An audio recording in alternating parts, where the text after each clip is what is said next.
Fewer people are smoking Recording cigarettes started. and drinking alcohol as they realize they don't need those things to be happy. And the last one, we are all somehow alive today on this round thing circling another bigger round thing. Have a good fucking time. Enjoy. Here's how to share all your travel memories.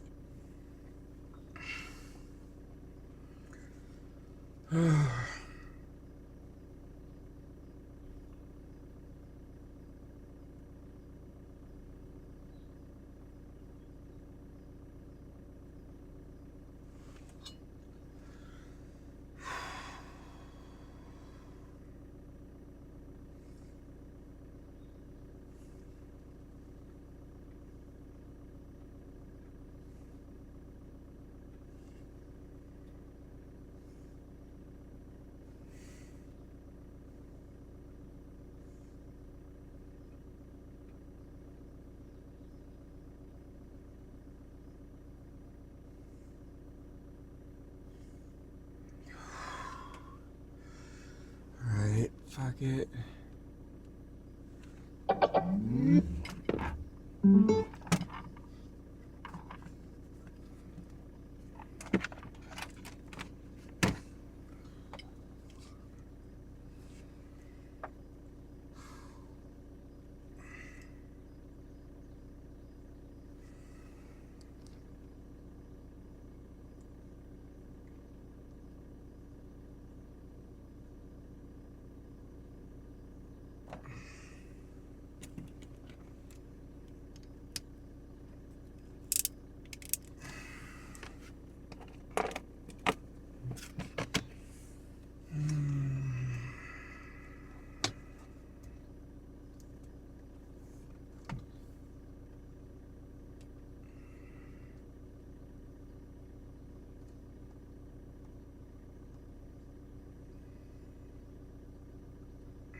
For the simpler, though not simple, task of demarcating the conscious and unconscious, we want to know how brain activity differs in the two cases.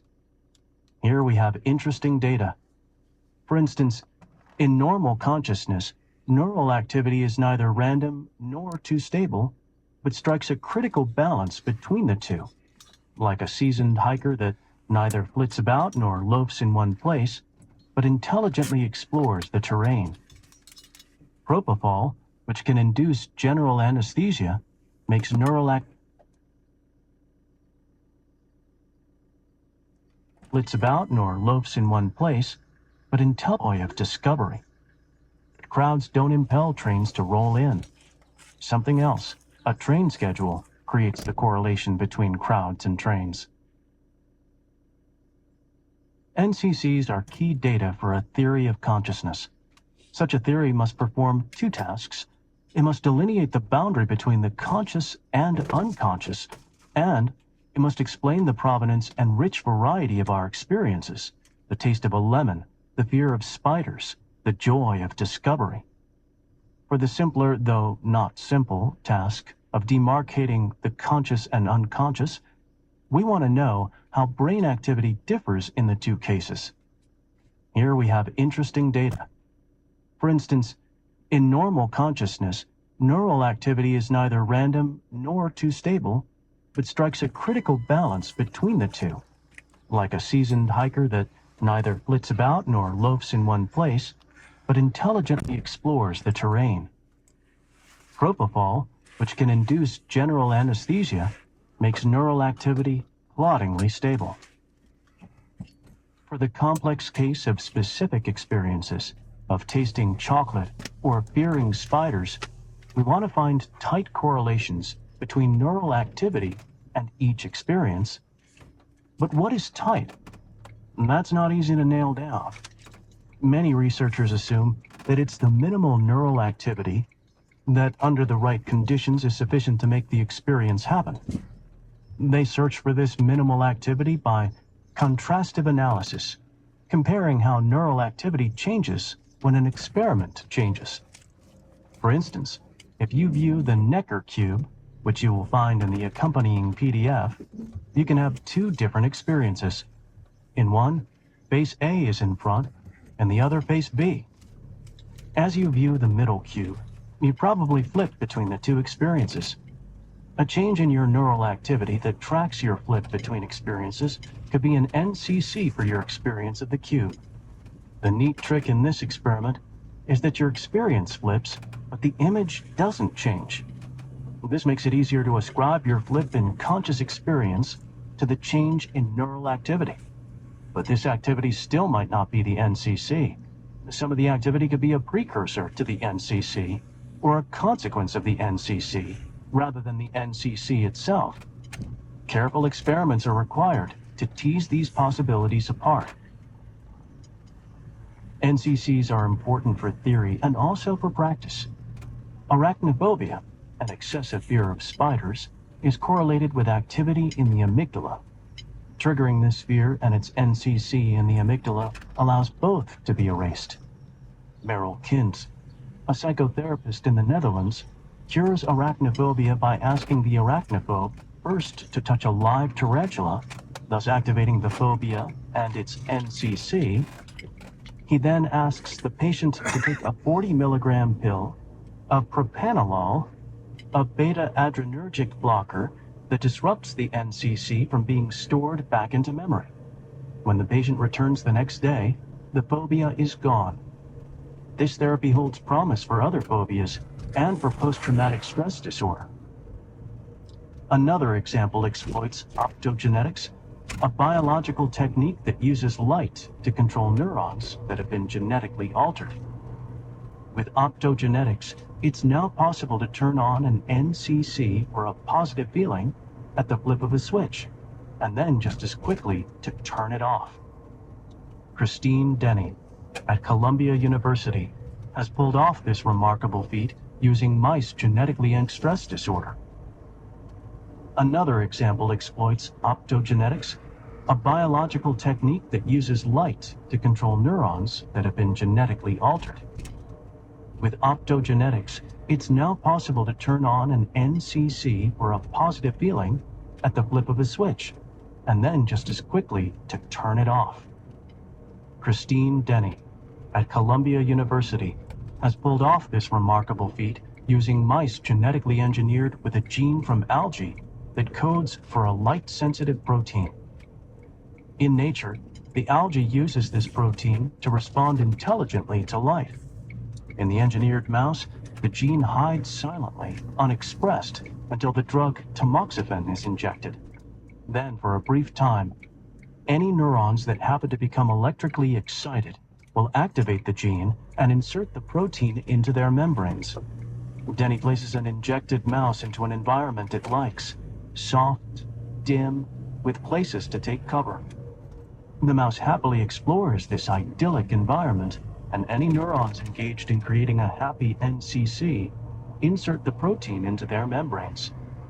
Then later, Denny can trigger its happy NCC using fiber optics that flash into its brain a colored light that activates the protein. Even if the mouse sits in a frightful place, hard, bright, nowhere to take cover, it feels a halcyon space until the fiber optics are turned off. Then it freezes in fear. Turn the light back on, and once again, it happily grooves and explores. These are impressive applications of NCCs. Equally impressive is our utter failure to understand a colored light that activates the protein. Even if the mouse sits in a frightful place, hard, bright, nowhere to take cover, it feels a halcyon space until the fiber optics are turned off. Then it freezes in fear. Turn the light back on, and once again, it happily grooms and explores. These are impressive applications of NCCs. Equally impressive is our utter failure to understand the relation between NCCs and consciousness. We have no scientific theories that explain how brain activity, or computer activity, or any other kind of physical activity, could cause or be, or somehow give rise to, conscious experience. We don't have even one idea that's remotely plausible. If we consider not just brain activity, but also the complex interactions among brains, bodies, and the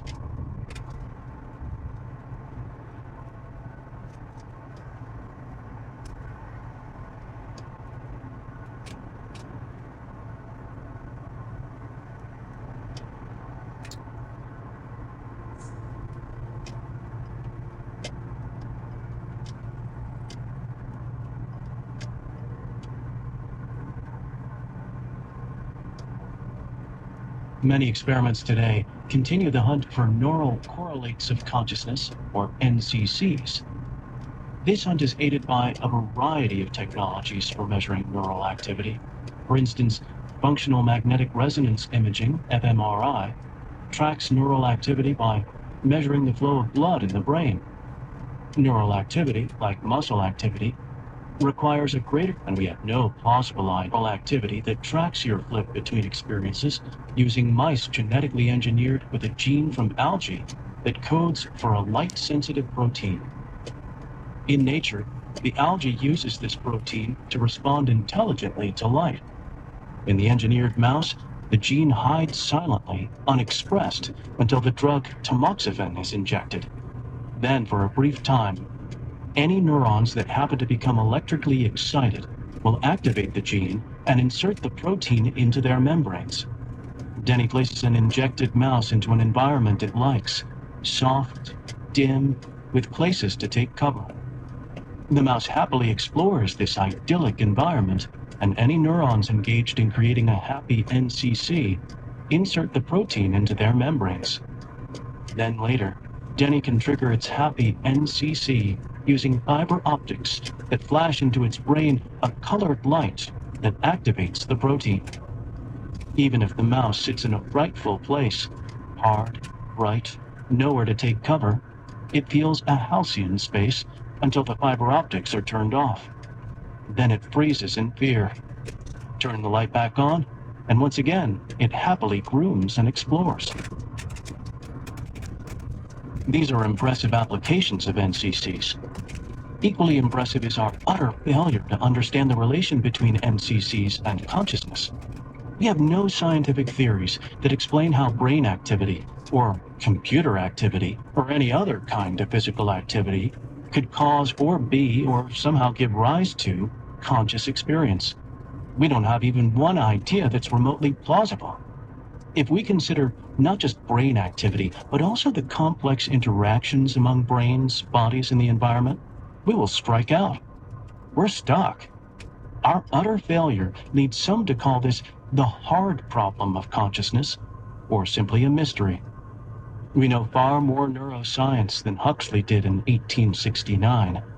Yet each scientific theory that tries to conjure consciousness from the complexity of interactions among brain, body, and environment always invokes a miracle at precisely that critical point where experience blossoms from complexity. The theories are Rube Goldberg devices that lack a critical domino and need a sneak push to complete the trick. What do we want in a scientific theory of consciousness? Yeah. Consider the case of tasting basil versus hearing a siren.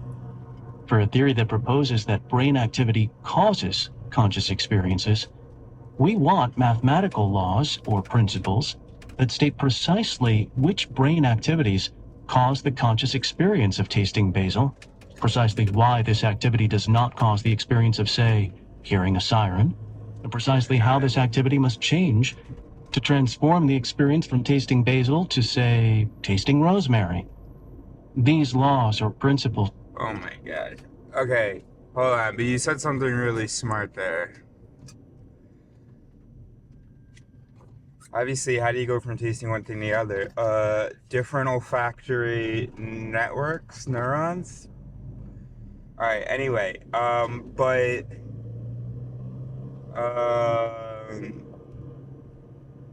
what you want is, yeah, the thing that determines whether something is experienced by the brain or not. That could be, it could be something about, so imagine that sometimes there's a certain amount of activity that's experienced by the brain. First of all, it's going to depend on the type of activity. But all that equal, sometimes you're going to have maybe more activity than other times. What determines that? Is it how connected those areas are? Is it the activity of some central, is it in order for an it to be experienced, or a tav to be experienced, yeah, what are the criteria for what's experienced and what isn't? Then again, even that question, I don't really trust it. I feel like with language and what we're able to express, there are going to be things we did not experience, but we make it up. And have no idea and think we experienced it. And then there are things if we can't put into words, then we won't be able to say that we experienced it. If there's no associated visual, no associated words, I mean, you might be able to say, or, you know, maybe if you have 0 words, and I don't just mean words consciously, but if there's no language or sensory activity relating to the thing that you did experience through some kind of a sensory activity, then maybe, I don't know. Must apply across species, or else explain precisely why different species require different laws. No such laws, indeed no plausible ideas, have ever been proposed.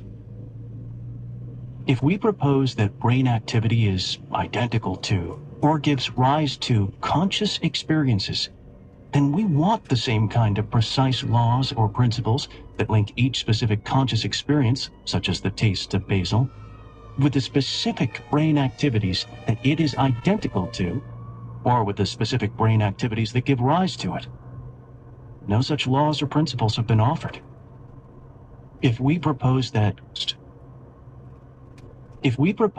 brain activity is identical to, or gives rise to, conscious experiences, then we want the same kind of precise laws or principles that link each specific conscious experience, such as the taste of basil, with the specific brain activities that it is identical to, or with the specific brain activities that give rise to it. No such laws or principles have been offered. If we propose that conscious experience is identical, say, to certain processes of the brain that monitor other processes, then we need to write down laws or principles that precisely specify these processes and the conscious experiences with which they are identical. If we propose that conscious experience is an illusion arising from some brain processes attending to monitoring and describing other brain processes, then we must state laws or principles that precisely specify these processes and the illusions they generate. And if we propose that conscious experiences emerge from brain processes, then we must give the laws or principles that describe precisely when and how each specific experience emerges. Until then, these ideas aren't even wrong. Hand waves about identity, emergence, or attentional processes that describe other brain processes are no substitute for precise laws or principles that make quantitative predictions. We have scientific laws that predict black holes, the dynamics of quarks, and the evolution of the universe, yet we have no clue how to formulate laws, principles, or mechanisms that predict our quotidian experiences of tasting herbs and hearing street noise. Perhaps Crick was right. Maybe we just haven't found the crucial experiment that unveils the breakthrough idea. Perhaps one day, funding permitting, we will. The double helix of neuroscience will be discovered, and a genuine theory of consciousness will follow. Or perhaps we were shortchanged by evolution and lacked the concepts needed to understand the relationship between brains and consciousness. Yeah, I'm going to Cats go with can't that do one. calculus, and monkeys can't do quantum theory. Can't do So it. why assume that Homo sapiens Why can would you? demystify consciousness? Why would Perhaps you? we don't need more data. Perhaps. But no. But you were right. Those experiments, it's not gonna demystify nothing. It's not really that, the fuck's going on? Trash bag. And it's to move over? You couldn't see my signal? But you were right. No, those experiments, figuring out exactly... I mean, what's that involve? This seems pretty straightforward to me. Where y'all at?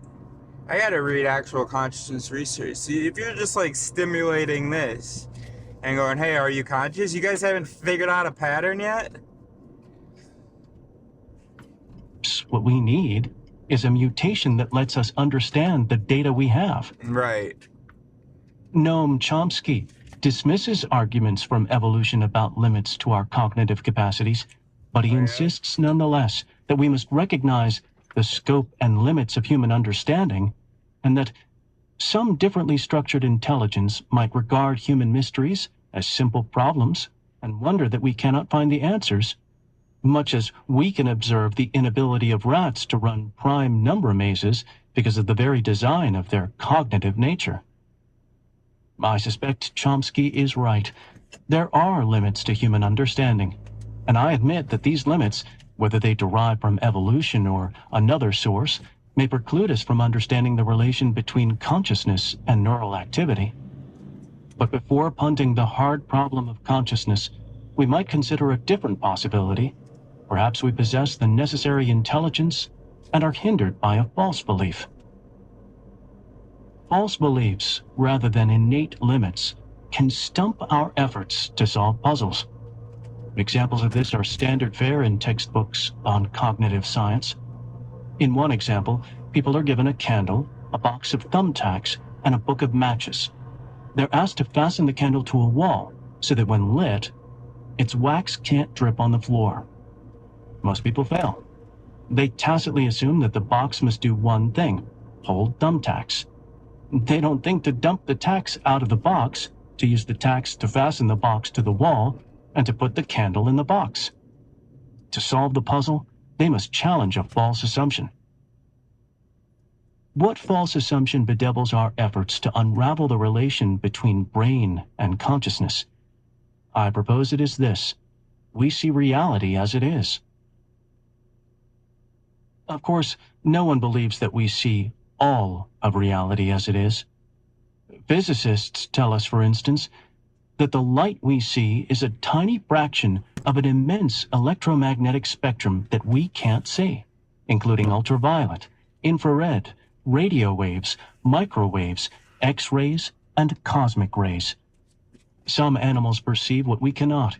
Birds and bees see ultraviolet, pit vipers see infrared, elephants hear infrasound, bears smell distant carcasses, sharks feel electric fields, pigeons navigate by magnetic fields. But most of us believe that in the normal case, we accurately see some of reality as it is. Suppose I open my eyes and have a visual experience that I describe as a red tomato a meter away. Then I close my eyes and my experience changes to a mottled gray field. If I'm sober and healthy and don't think I'm being tricked, then I believe that even when my eyes are closed, even while I experience a gray field, nevertheless, there really is a red tomato a meter away. When I open my eyes and again have an experience that I describe as a red tomato a meter away, that I perceive what we cannot. Birds and bees see ultraviolet, pit vipers see infrared, elephants hear infrasound, bears smell distant carcasses, sharks feel electric fields, pigeons navigate by magnetic fields. But most of us believe that in the normal case, we accurately see some of reality as it is. Suppose I open my eyes and have a visual experience that I describe as a red tomato a meter away. Then I close my eyes and my experience changes to a mottled gray field. If I'm sober and healthy and don't think I'm being tricked, then I believe that even when my eyes are closed, even while I experience a gray field, nevertheless, What do you say? there really is a red A gray that field? accurately sees some of reality as it is. Suppose I open my eyes and have a visual experience that I describe as a red tomato a meter away. Then I close my eyes and my experience changes to a mottled gray field. If I'm sober and healthy and don't think I'm being tricked, then I believe that even when my eyes are closed, even while I experience a gray field, nevertheless, What? there really is a red tomato a meter away.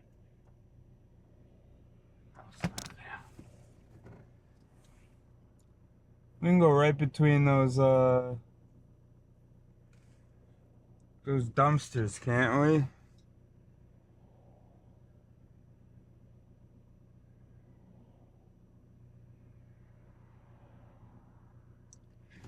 We're gonna be able to do a U-turn, right?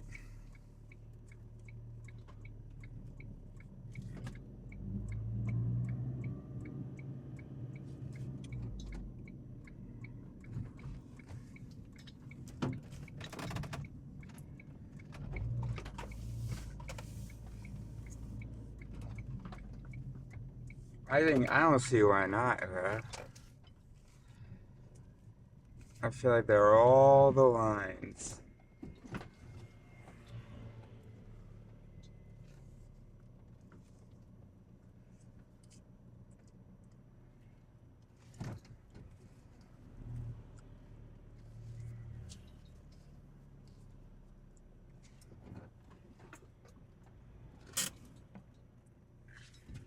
What do you think, bro? Still gotta pay for parking.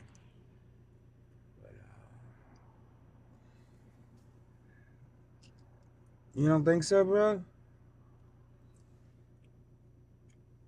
Why'd that guy look like that? I mean, there would be a sign, right?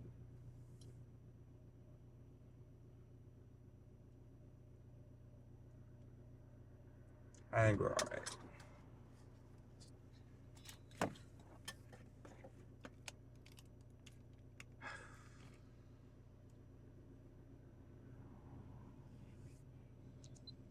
Eye is on. Recording started. So, notice anything different? Maybe you can't really see. Huh? I've done it. First day of the rest of my life, bro. And because I have nice, strong eyebrows, nice, was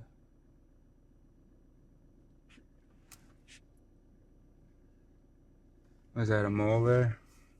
Nice eyelashes, nice dark eyes. Yeah, I think it looks good.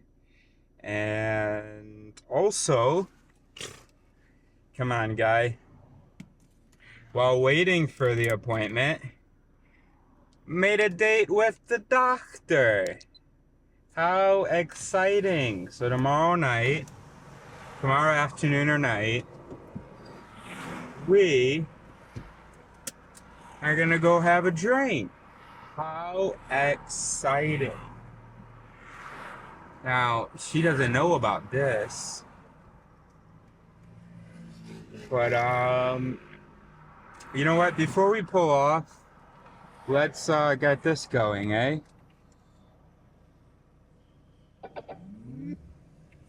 I didn't close my fridge.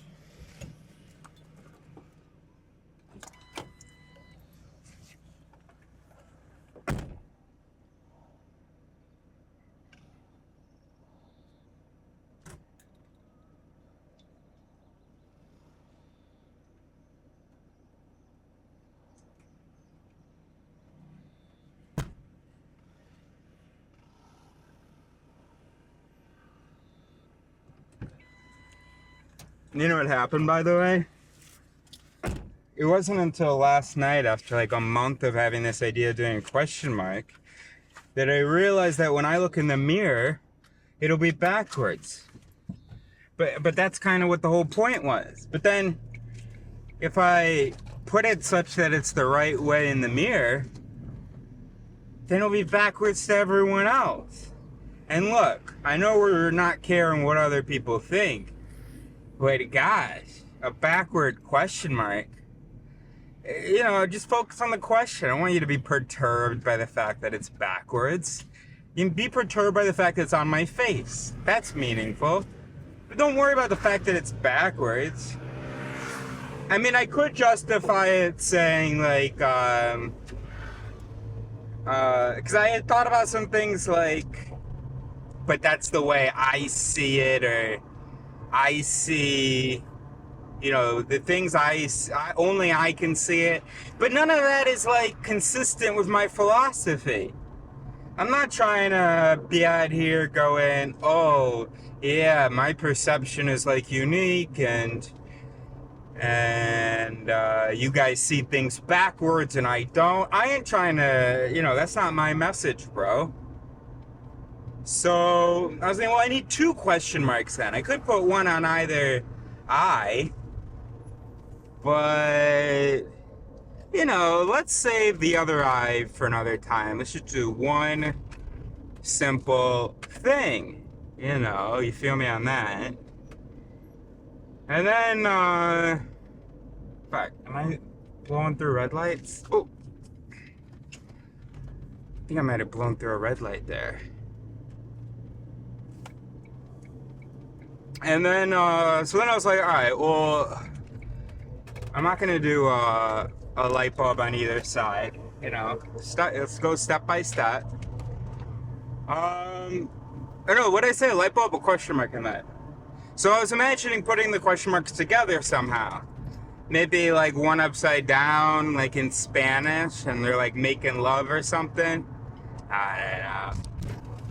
And when I pictured them just kind of facing each other, well, it kind of looked like a light bulb. And then I was like, oh, hey, light bulb idea. If you put a little exclamation point in there, you have the little, whatever it's called, the filament, whatever it's called, the, you know, the thing that gets hot. Oh my gosh, question marks as an incubator for, a casing for answers, and the exclamation point doesn't even have to represent answers.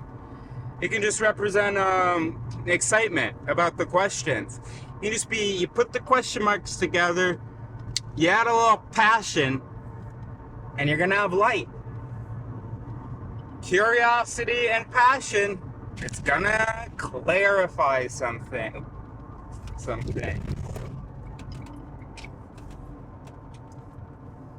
You know, or you can think of it as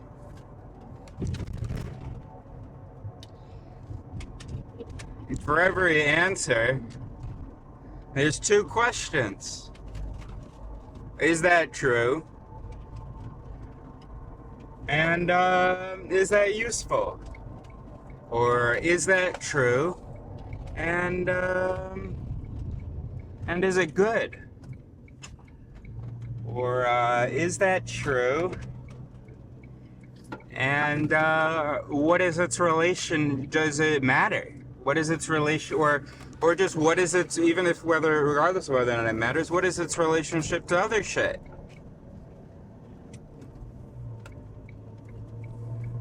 You know?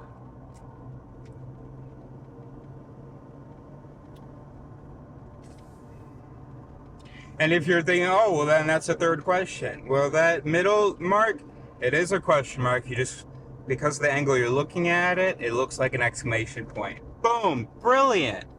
Absolutely fantastic. So, pretty happy about it. Do I wish it was higher? Maybe. Yeah, I imagined it like being there at the intersection of a line extending from my pupil to a line falling down from my eyebrow. No, this is good, bro. Look at that, you can barely even see it from like farther away. Pretty exciting, bro. Alright, let's do it. Holy shit. I am now a face-tatted person. And that feels so right. And all that anxiety I was feeling, concerns about my mother's reaction, I'm not feeling them now. Now, I did even reduce them a bit. I even reduced them a bit when Mom don't care about a little ink on my skin. Yes, it'll be shocking. Just like going and living out in the woods. She don't love me because no matter what she says, she'd be saying, but I gave you that face. What, you didn't like it? Bro, you also gave me this brain. And this brain needs to put a symbol of itself on that face. Blame my maker. Or, you know, I don't identify with this face as much as I identify the values and intelligence that I inherited from you. No, the courage that I inherited from you. The courage to keep asking questions. Like, look, I didn't inherit maybe the intelligence or the scientific values from her. But something about it, because otherwise she wouldn't have been with my dad. Something about it. A valuing of something. Anyway, and just fucking loving yourself and being yourself. Not to mention, what do you think of when you think of a light bulb? Okay, Thomas Edison. You're right. But if you were a little bit looser with your associative mechanisms, what do you think of that? I mean, a little Albert Einstein, don't you? Don't you just think of sort of historical figures associated with genius and ingenuity? Well, let me tell you something. My tattoo artist was Albert Einstein. Well, his name was Alberto. And actually no relation, but... Mechanisms that predict our quotidian experiences of tasting herbs and hearing street noise.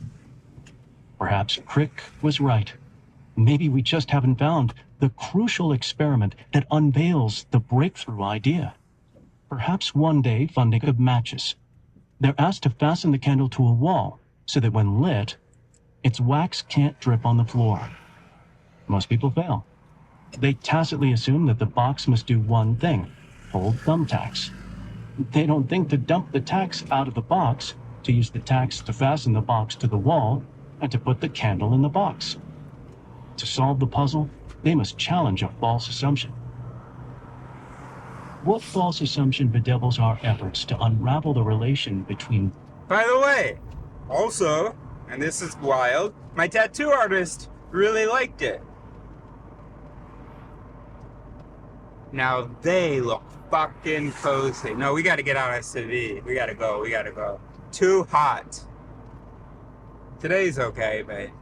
What time is it? Today's okay, but still. My tattoo artist liked the tattoo. I was like, what do you think? You know? And he could have been like, oh, no good, you know? But he loved it, you know? And then seriously speaking, he goes, because I look in the mirror, I go, holy shit, I did it. And then I go, I mean, well, you did it. And he goes, no, you did it, bro. And he was like, and I was like, yeah, you like it? And he immediately does have to let me know. I would never do that, he says. I could never put a tattoo on my face, but I really like it, and you seem like, you know, you can get away with it. He didn't say that. That was supposed to be funny, but I didn't make the joke that I was hoping to make. Alright. Brain and consciousness. I propose it as this. We see reality as it is. Of course, no one believes that we see all of reality as it is. Physicists tell us, for instance, that the light we see is a tiny fraction of an immense electromagnetic spectrum that we can't see, including ultraviolet, infrared, radio waves, microwaves, X-rays, and cosmic rays. Some animals perceive what we cannot.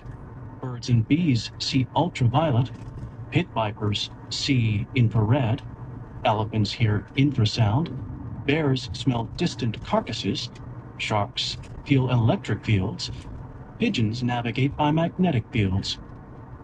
But most of us believe that in the normal case, we accurately see some of reality as it is.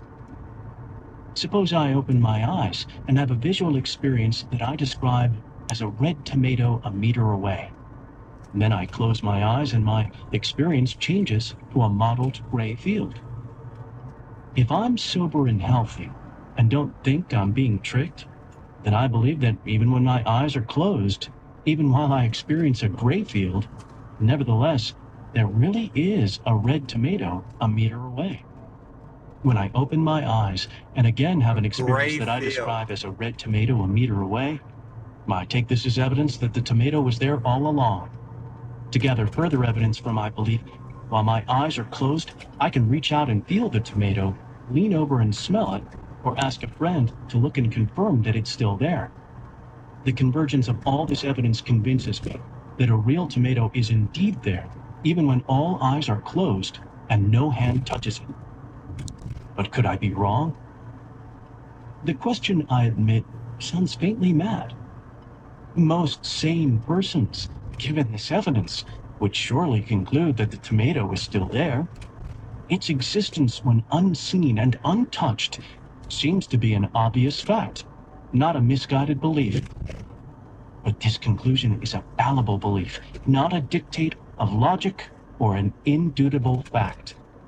We must test its validity against advances in fields such as cognitive neuroscience, evolutionary game theory, and physics. When we do so, the belief proves false. This surprising result is the subject of this book. Sorry, I what don't try to proves false? solve the mystery of consciousness, but I do try in the coming chapters to dethrone a belief that hinders a solution.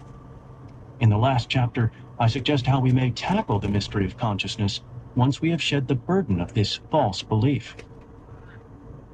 What could it mean to claim that no tomato is there when I don't look? Our intuitions here can be helped by a glance back at the Necker cube. As we discussed, you can see a cube with face A in front, call it cube A, or you can see a cube with face B in front, call it cube B. Each time you view the figure, you see cube A or cube B, but never both at once. When you look away, which cube is there? Cube A or cube B? Suppose you saw cube A just before you looked away, and you answer that cube A is still there. You can check your answer by looking back. If you do this a few times, you'll discover that sometimes you see cube B. When this happens, did cube A transform into cube B when you looked away? Or you can check your answer by asking friends to look. You'll find that they often disagree, some saying that they see cube A, others Oh, that they right, see that cube thing. B. I haven't really looked at it They yet. I may all got be you. telling the truth, as you can check with a polygraph. This suggests that neither cube A nor cube B is there when no one looks, and that there is no objective cube that exists unobserved, no publicly available cube waiting for all to see. Instead, if you see cube A while your friend sees cube B, then in that moment, you each see the cube that your visual system constructs. There are as many cubes as there are observers Yeah, I gotta go constructing there. cubes. Oh, fuck. And when you look away, your cube ceases to be. This example is meant only to illustrate what it may mean to say that no tomato is there when you look away.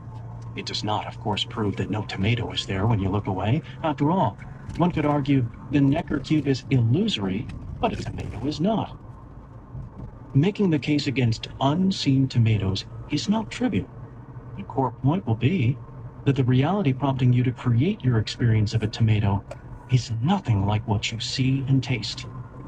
We have been misled by our perceptions.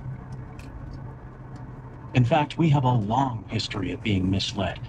Many ancient cultures, including the pre-Socratic Greeks, were misled by their perceptions to believe that the Earth is flat. It took the genius of Pythagoras, Parmenides, and Aristotle to discover, despite the testimony of the eye, that the Earth is roughly a sphere. For many centuries after this discovery, most geniuses, with the exception of Aristarchus, circa 310 BC to circa 230 BC, were misled by their perceptions to believe that our spherical Earth is the unmoving center of the universe. And after all, apart from earthquakes, the Earth never appeared to move. And it looks as if the sun, stars, and planets circle the Earth. Ptolemy, circa 85 to 165, built this geocentric misreading of perception into a model of the universe that, according to the Catholic Church for 14 centuries, brandished the imprimatur of Holy Scripture. Our penchant to misread our perceptions, as philosopher Ludwig Wittgenstein pointed out to his fellow philosopher Elizabeth Anscombe, stems in part from an uncritical attitude toward our perceptions, toward what we mean by "it looks as if." Anscombe says of Wittgenstein that he once greeted me with the question, "Why do people say that it was natural to think that the sun went round the Earth, rather than that the Earth turned on its axis?" I replied, "I suppose because it looked as if the sun went round the Earth." "Well," he asked, "what would it have looked like if it had looked as if the Earth turned on its axis?" The question brought it out that I had hitherto given no relevant meaning to "it looks as if" in "it looks as if the sun goes around the Earth." Wittgenstein's point is germane anytime we wish to claim that reality matches or mismatches our perceptions. There is, as we shall see, a way to give precise meaning to this claim using the tools of evolutionary game theory. We can prove that if our perceptions were shaped by natural selection, then they almost surely evolved to hide reality. They just report fitness. In 1543, Copernicus's book,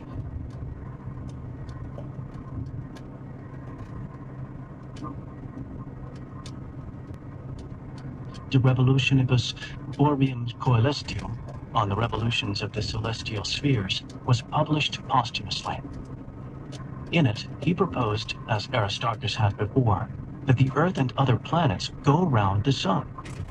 Galileo peered through a telescope and saw evidence for this theory: moons orbiting Jupiter, and Venus changing phases like our moon. The Church opposed this theory and tried Galileo in 1633 for heresy, for his temerity to claim that one may hold and defend as probable an opinion after it has been declared and defined contrary to the Holy Scripture. Galileo was forced to recant and sentenced to house arrest for the remainder of his life. It wasn't until 1992 that the Church acknowledged its error. Several factors contributed to this error. One was belief in the idea of a great chain of being, with God and the perfection of celestial spheres above, and man and the imperfection of the sublunary realm below, that comported well with the Ptolemaic system. But a key factor was a simple misreading of our perceptions. The Church thought we can just see that the Earth never moves and is the center of the universe. As noted in the epigraph to this book, Galileo argued that we misread our perceptions in other ways. I think that tastes, odors, colors, and so on are no more than mere names so far as the object in which we locate them are concerned, and that they reside in consciousness. Hence, if the living creature were removed, all these qualities would be wiped away and annihilated. We naturally think that a tomato is still there, including its taste, odor, and color, even when we don't look. Galileo disagreed. He held that the tomato is there, but... Bro, this is even more red pill than I was ready for. Tomato isn't there? Hold on. Yeah, I got it. Whoa. Its taste, odor, and color, these are properties of perception, not of reality as it is apart from perception. If consciousness disappeared, so would they. But he thought the tomato itself would still exist, including its body, shape, and position. I For mean, these properties, he claimed, we see reality as it is. Most of us would agree. But evolution disagrees. We will see in Chapter 4 that evolution by natural selection entails a counterintuitive theorem. The probability is zero that we see reality as it is.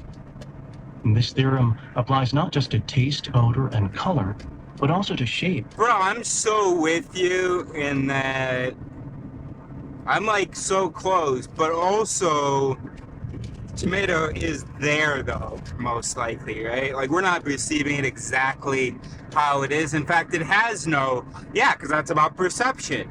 It has no true color. It has no, but I mean, it does bounce back photons of a certain wavelength and absorb others, right?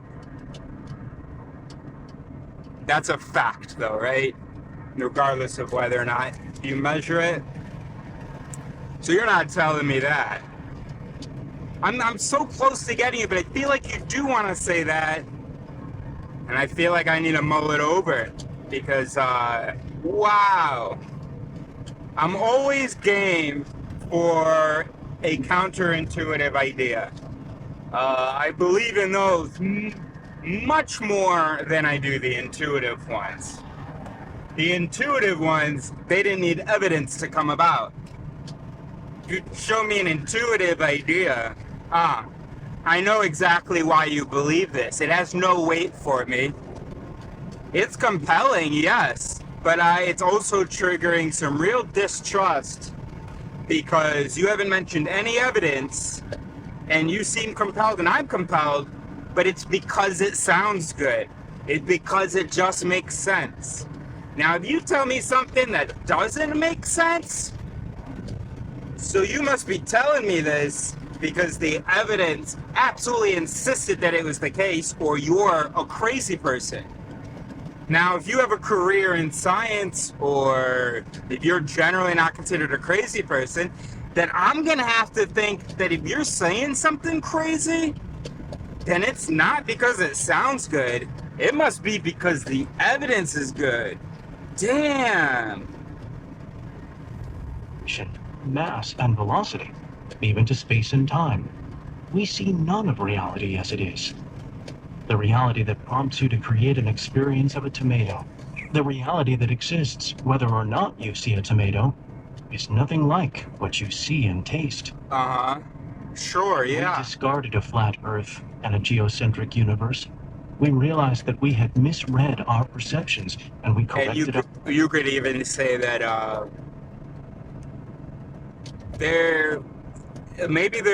it absorbs certain wavelengths and it bounces off certain wavelengths, but who's to say that you're receiving all the ones? In fact, we know that you're not receiving all the ones that it's bouncing off.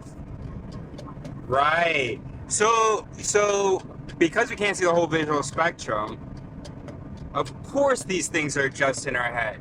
If we could see whatever I said corrected in your head. If we could see all wavelengths, first of all, wouldn't work, but because so many different pieces of information that we do not need. Trees would no longer sort of look, basically, the leaves all look the same. Actually, I don't know, maybe they would. I don't know. In any case, okay, yeah, the taste is about which chemicals you have responses to and what those responses are. Yeah. First, it wasn't easy. In the process, mundane intuitions and church doctrines were shattered. These corrections were mere warm-ups. Now, we must jettison space-time itself and everything in it. Whoa. What kind of creatures are we? According to evolution, not creatures that see reality as it is, and that profound at Earth and a geocentric universe. We realized that we had misread our perceptions, and we correct not just to taste, odor, and color, but also to shape, position, mass, and velocity. even to space and time. We see none of reality as it is. The reality that prompts you to create an experience of a tomato, the reality that exists whether or not you see a tomato, is nothing like what you see and taste. We discarded a flat Earth and a geocentric universe. We realized that we had misread our perceptions, and we corrected our errors. It wasn't easy. In the process, mundane intuitions and church doctrines were shattered. These corrections were mere warm-ups. Now, we must jettison space-time itself and everything in it. What kind of creatures are we? According to evolution, not creatures that see reality as it is, and that profoundly affects how we think about the relation. One thing that's helpful to detach yourself from the reality that we see or the things that we believe to be true, and to be okay with being wrong, is to just remember, although we exist in the eternal now, in the one and only now, this eternal now will eventually talk about these moments, because these moments will be in the past. And when you think about it from that perspective, and now where this now is already in the past, first of all, think now about how impressed we are if a gorilla can learn sign language. How impressed we are when our dog does something new, or you want something, you don't expect to be able to communicate it immediately, and he does get it, and you're impressed. Now, sometimes that's a coincidence, whatever, sometimes that's on your own interpretation. But sometimes, we are justly impressed by the intelligence of other species. Alright, hold on. Sorry, I'm messing this up. The point is, when you look at humans as existing on a timeline with an unknown future, but with a known future, because we're trying to imagine it from the future. Look, in 2,000 years, there are going to be things that we're going to understand that, all right, you know what? Imagine humans from 1,000 years ago, from 500 years ago. Imagine them with their ideas. Don't picture them as stupid. Be a little impressed. Whoa, look at what they came up with. You have to kind of go farther into the past where you're no longer identifying with the souls that existed then. So imagine some caveman. Oh, look at this. I made fire. Holy shit. We can, do some amazing stuff. Hey, holy shit. What if this animal here, what if it hangs out with us? What if we use it? Or, hey guys, can't find any fucking food. You know how plants, provide food? What if we grow food? Whoa, that's amazing. That's so impressive. I feel like I didn't get the impressive thing, but whatever. It's impressive. And we're not thinking about, oh, you dumb fucks. I can't believe you haven't figured the world out yet. But anybody tends to do that about their own time. We look at the past, look at all those things they didn't understand that we understand now. And it's a simple mallet to go from we understand things now to we understand everything now. Or we've learned things, so there isn't any more to learn, or whatever. Alright. You gotta slow the fuck down, bro.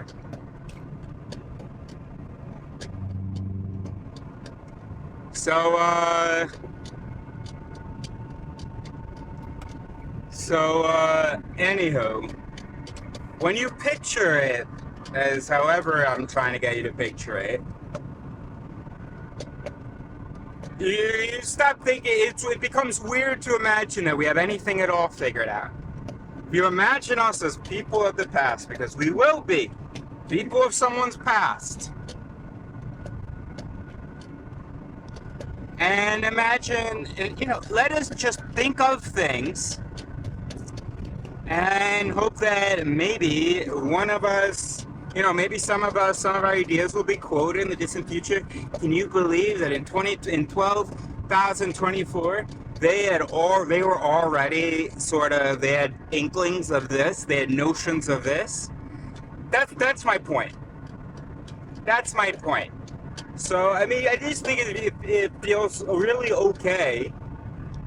I just feel silly to even imagine having everything figured out, because it just doesn't match with how things work.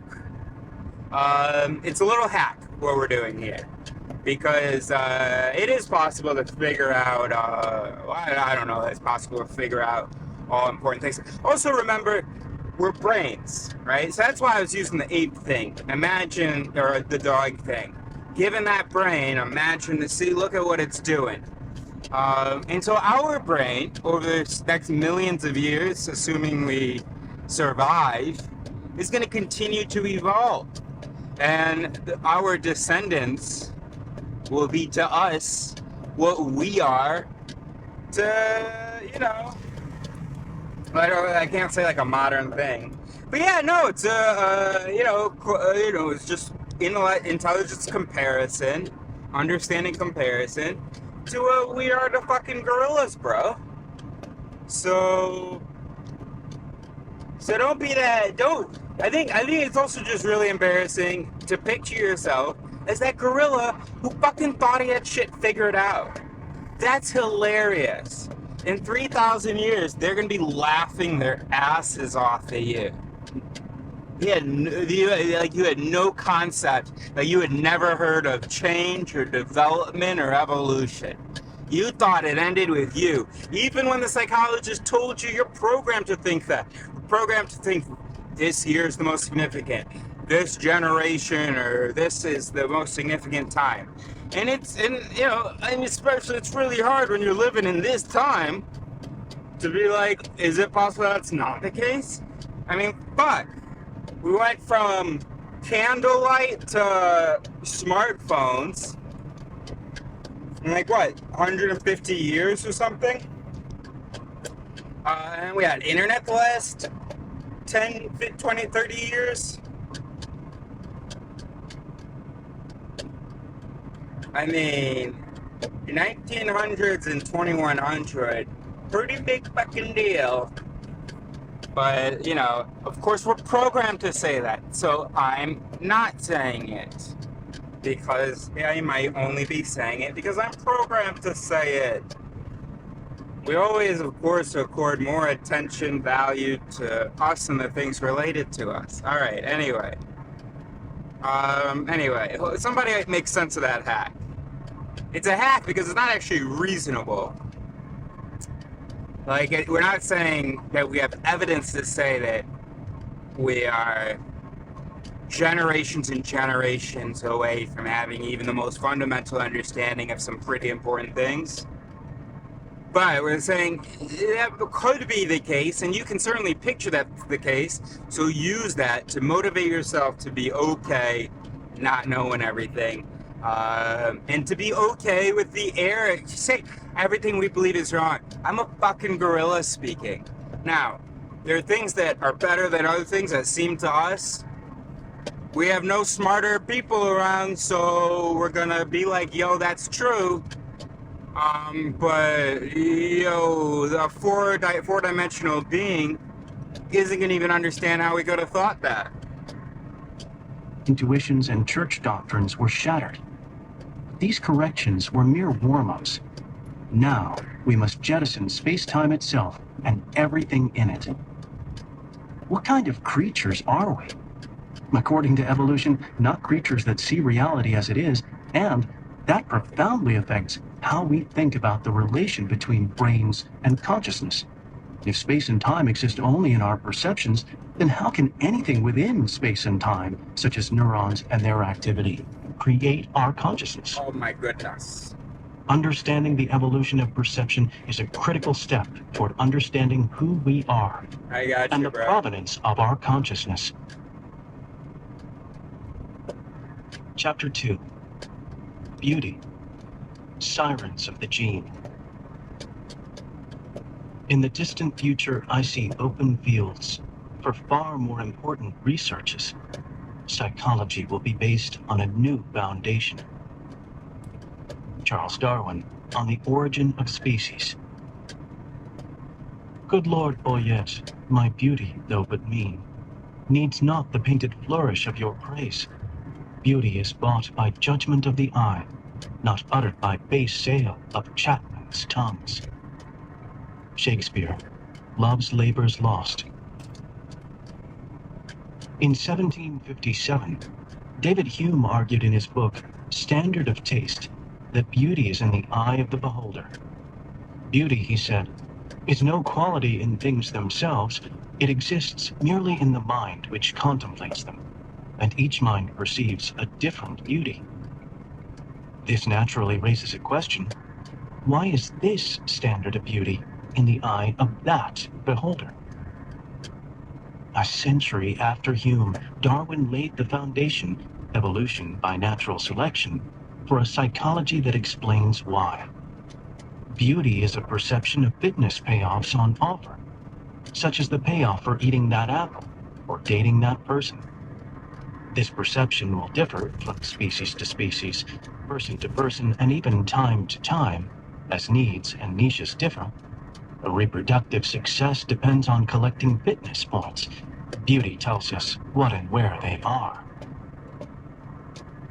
Evolutionary psychology makes new and surprising predictions about our judgments of human beauty.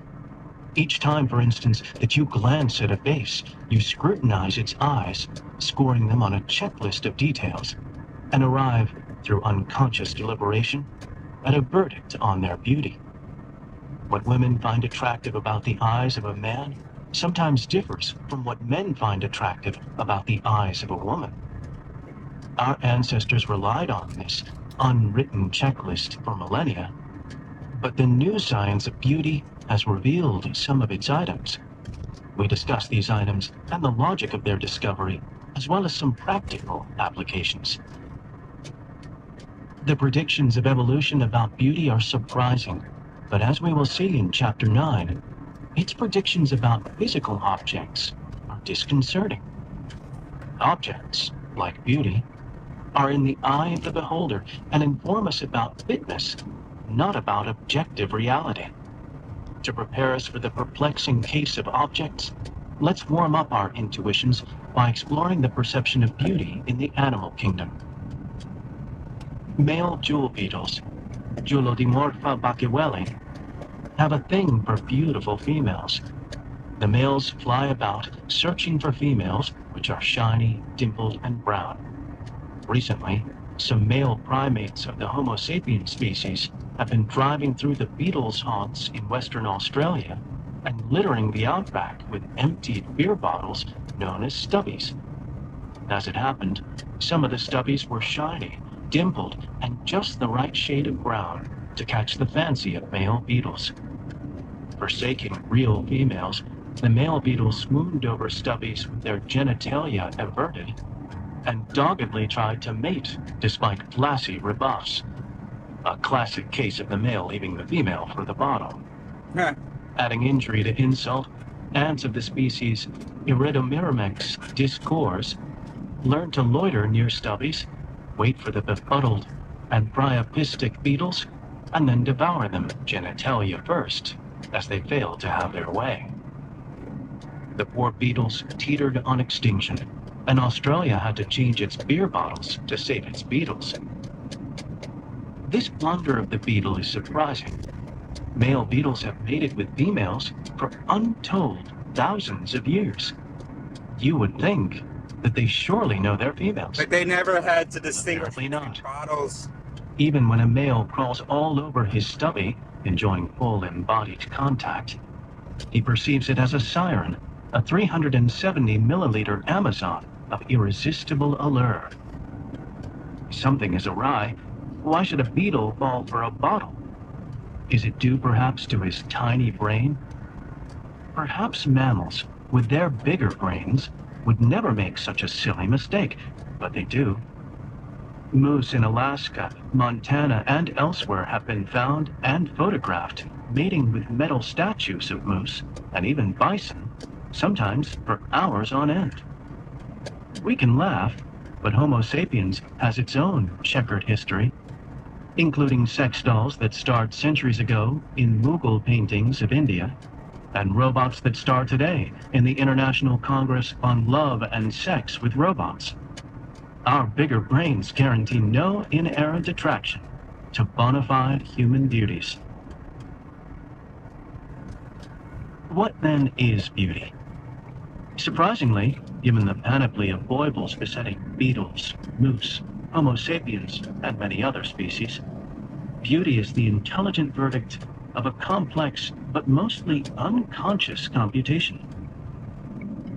Each time you encounter a person, your senses automatically inspect dozens, perhaps hundreds of telltale clues, all in a fraction of a second. These clues, meticulously selected through eons of evolution, inform you about one thing: reproductive potential.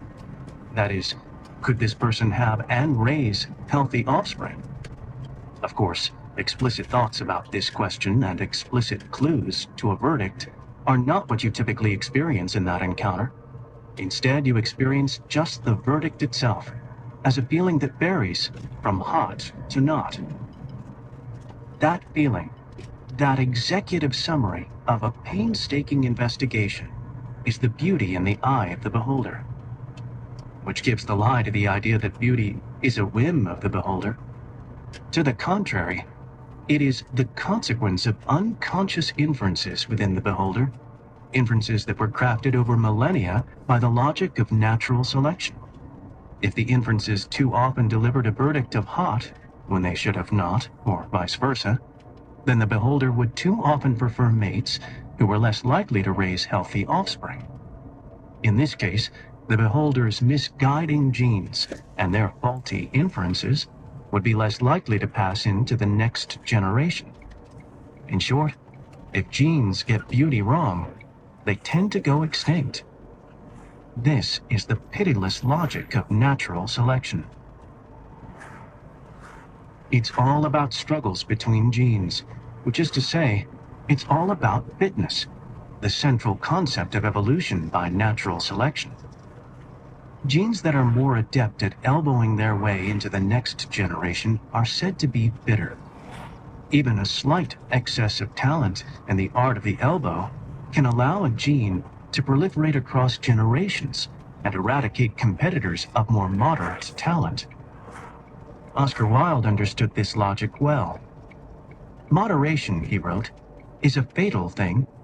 Nothing succeeds like excess. Genes don't elbow each other directly, they do it by proxy.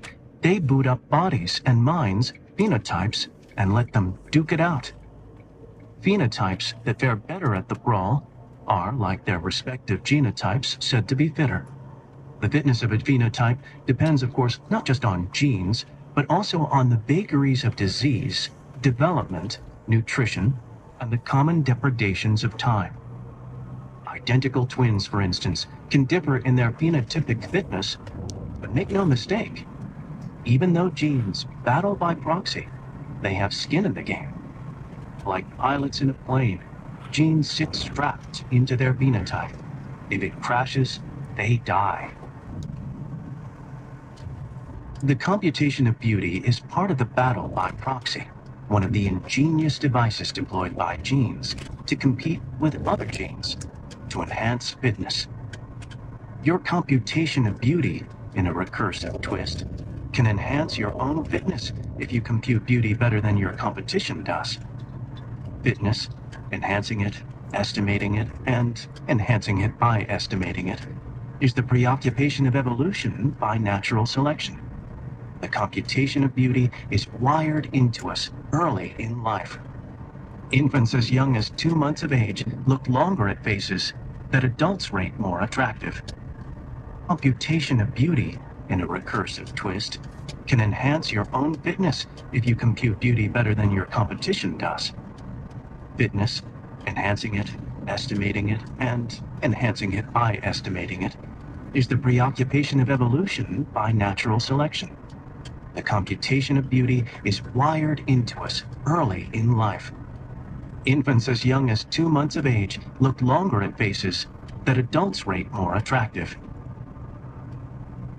The trouble with computing beauty, with ferreting out the fitness of genes, is that genes themselves are invisible.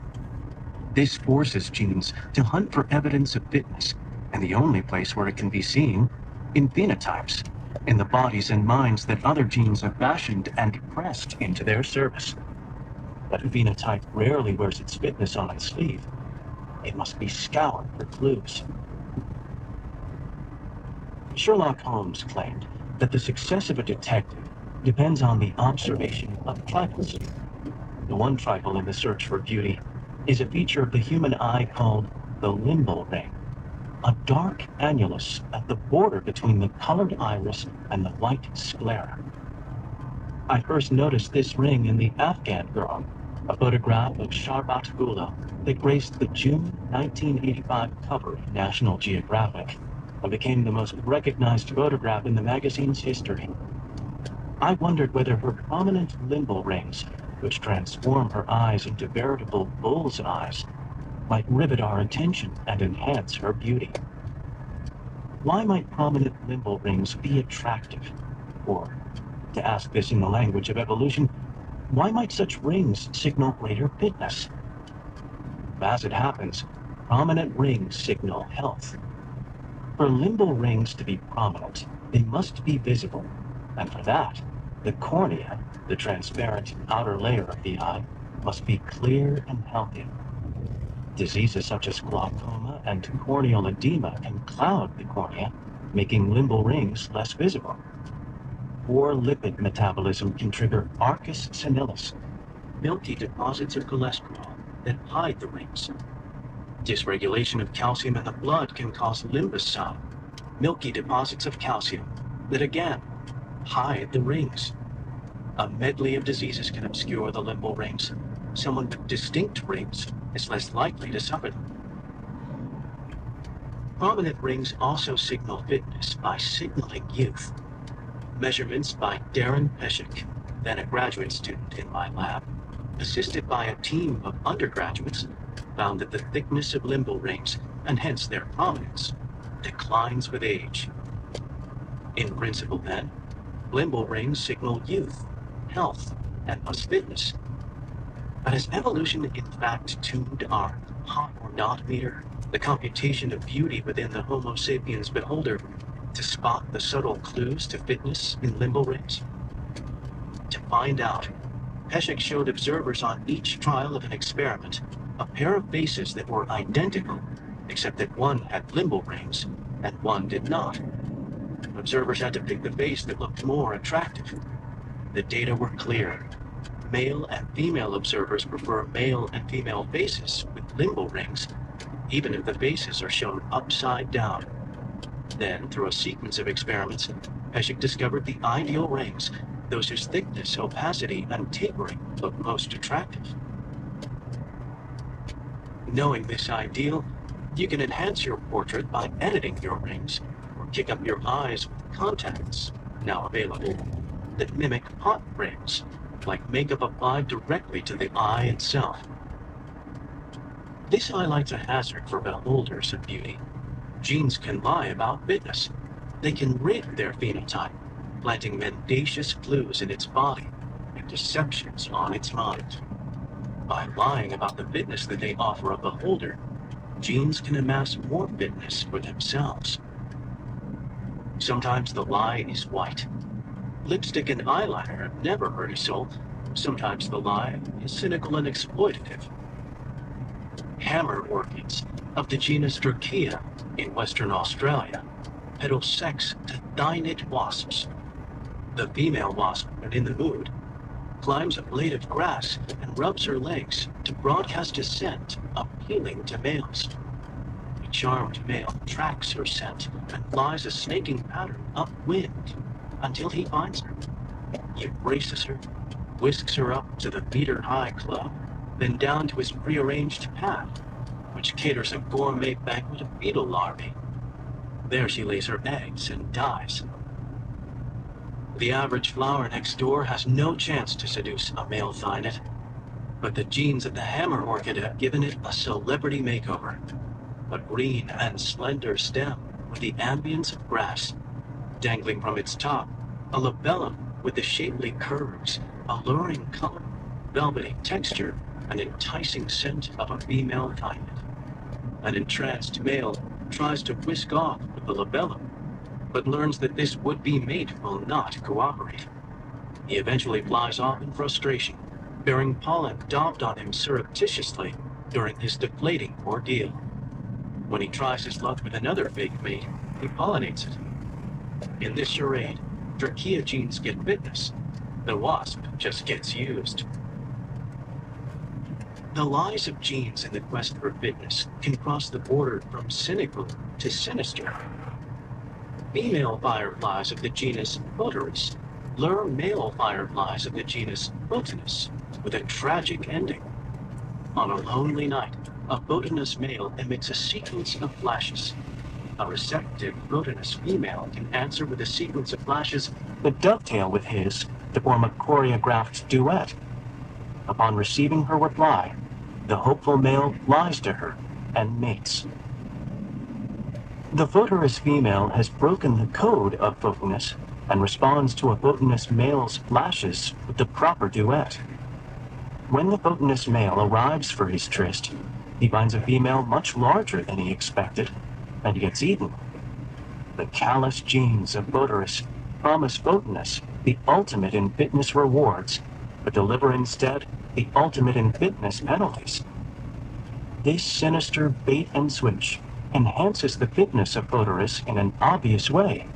Vital calories, but with a less conspicuous twist. Photinus fireflies contain lucifagins, LBGs. Steroids toxic to many potential predators. When bitten or squeezed, a Photinus firefly exudes a drop of blood laden with LBGs that to a would-be predator tastes foul, meaning bad for my fitness, prompting it to release the firefly. The Photorus firefly, by eating a Photinus laden with LBGs, inoculates itself against predators. Beauty is our best estimate of reproductive potential, but as the sagas of Photorus and Trachea and countless others reveal, the genes behind the scenes of the beauty game are ruthless operators, unfettered by moral compunction, unhesitant to deceive and destroy in their single-minded quest to enhance their own fitness, to amass fitness points. They play for keeps in zero-sum games. Photorus devours Photinus and racks up fitness points by siphoning all of its calories and LBGs. Photinus loses everything. Trachea deceives a thynid and racks up fitness points in the form of pollination. The thynid loses fitness points in the form of time and calories wasted on Trachea. Fitness points are the coin of the realm. The more one collects, the greater one's chance to succeed in reproduction. Machiavellian genes nab fitness points, not as honest wages, but as filthy lucre. Fitness points are not carved in stone, but are as varied as the organisms that seek them and as fickle as the desires that signal them. For a Photinus male looking to mate, an eligible Photinus female offers a fitness bonanza.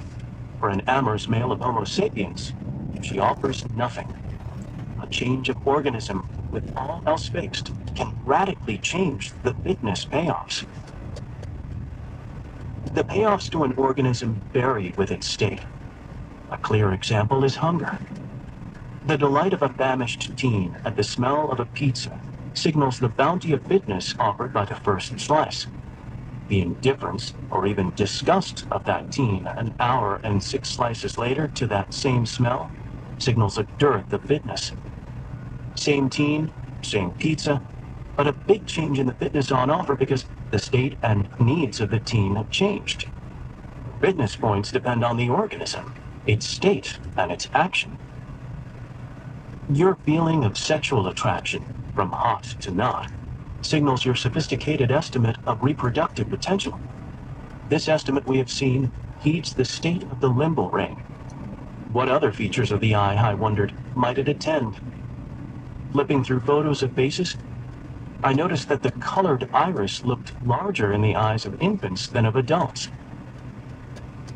Nagar Samaknijat, a former graduate student in my lab, assisted by undergraduates, confirmed and refined my informal observation with careful measurements on a database of photographs.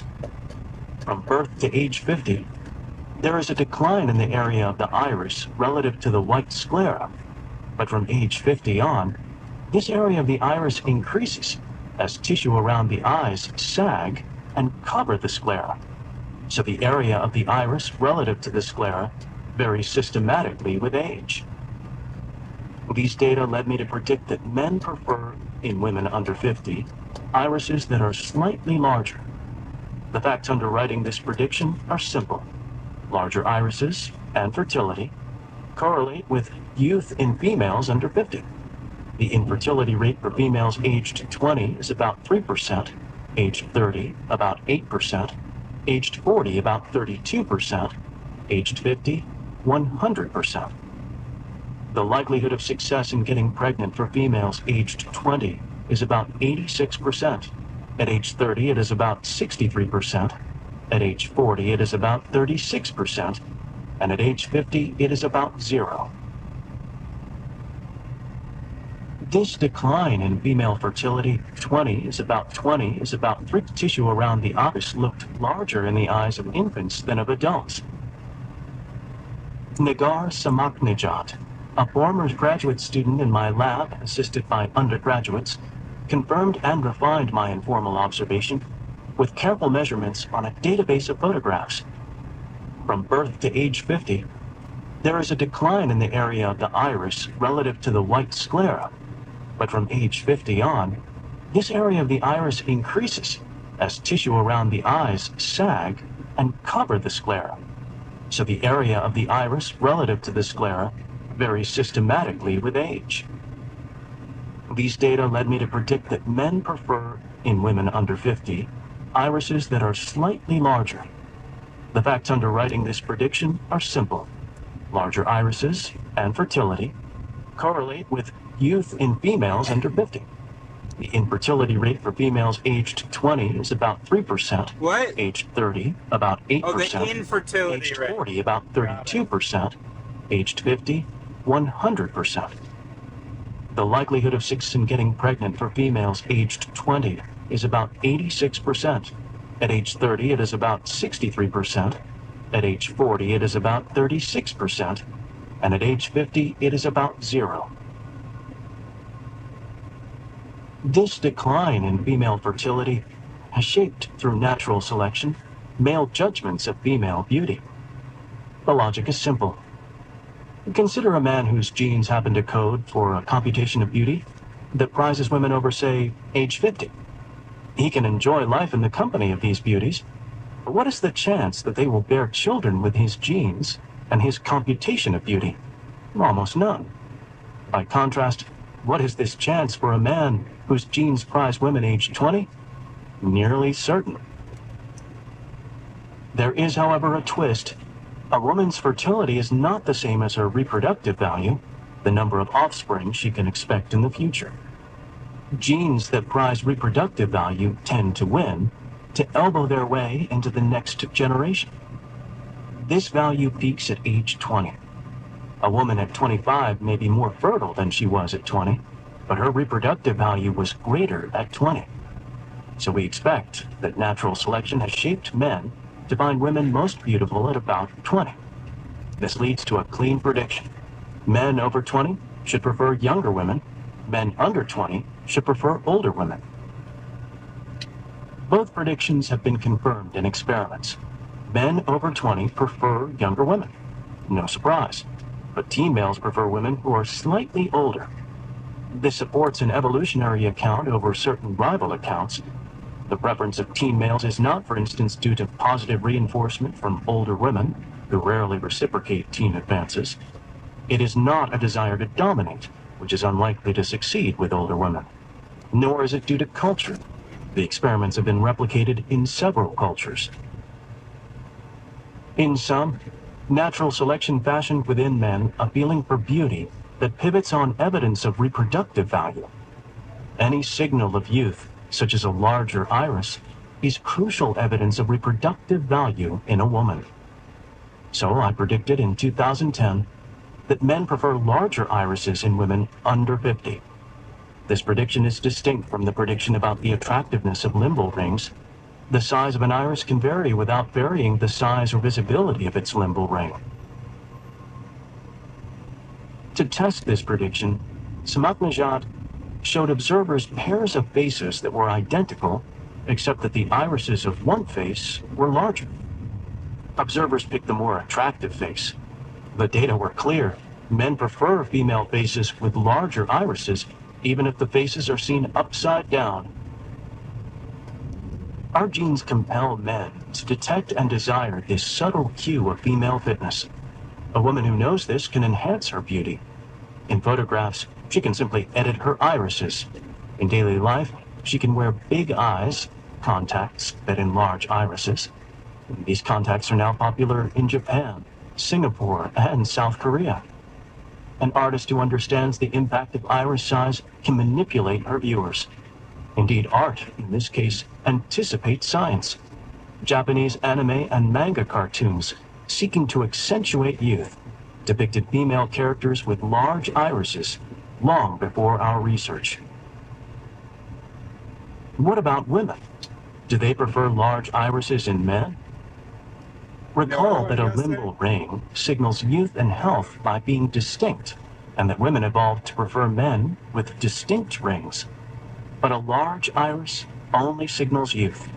Unlike a distinct ring, which bespeaks an eye that is clear and thus free of disease, a large iris offers little clue to health other than the clue of youth. So in the case of irises, unlike the case of limbal rings, it is more difficult to predict what women want. Their tastes are more complex. This complexity of preference is for a good evolutionary reason: parental investment. Raising offspring demands some investment of time and energy from each parent, but the amount of investment can differ between the two parents. In mammals, the female must invest heavily in gestation and nursing. The male, however, may invest heavily providing food and protection, or minimally by simply mating and leaving. The greater your investment, the fussier your choice of mate. If each mating is costly, then you will choose judiciously. Genes that code for rash choices are less likely to survive into the next generation. If, however, your investment is small, then another strategy is available. Be less picky and have multiple mates. Genes that adopt this strategy of quantity over quality can still perpetuate themselves across generations, even if each offspring has less chance to survive. The sex with greater investment is pickier in choosing mates. The one with less investment is less choosy and competes for access to the pickier sex. In some cases with physical battles, and in other cases, such as the peacock, with impressive displays. This explains why, typically, men court and women choose. However, the investments, and thus these roles, are reversed in some species. For certain seahorses, the males are the keepers of the bag of eggs. In this case, the females court, and the males choose. In species where the sexes have equal investment, both are finicky. The crested auklet, for instance, is a seabird dwelling in the northern Pacific and Bering Sea. A mating pair has a single offspring, which both parents equally incubate as an egg and raise as a chick. Both sexes sport colorful plumage and a forehead crest, exude a strong citrus scent, and boast a complex trumpet call. Human biology dictates that each woman must invest heavily in each child, but it gives each man a choice. Some men invest little, but many choose to invest heavily to provide food and protection for their mate and children. In no other species of primates do males regularly provide food. Females fend for themselves. A woman who mates with a man of resources and commitment will more likely succeed in raising kids. So selection shaped women to prefer men with resources and with status, which correlates with resources. This preference crosses cultures and intensifies in women who have more resources. It is no side effect of financial inequality. A man's age and height correlate with his status and resources. Women across cultures prefer tall, females fend for themselves, full plumage and a forehead crest, exude a strong citrus scent, and boast a complex trumpet call. Human biology dictates that each woman must invest heavily in each child, but it gives each man a choice. Some men invest little, but many choose to invest heavily to provide food and protection for their mate and children. In no other species of primates do males regularly provide food. Females fend for themselves. A woman who mates with a man of resources and commitment will more likely succeed in raising kids. So selection shaped women to prefer men with resources and with status, which correlates with resources. This preference crosses cultures and intensifies in women who have more resources. It is no side effect of financial inequality. A man's age and height correlate with his status and resources. Women across cultures prefer tall and slightly older men. A woman can tell from a photo of a face if a man is prone to cheat and divert resources to other women.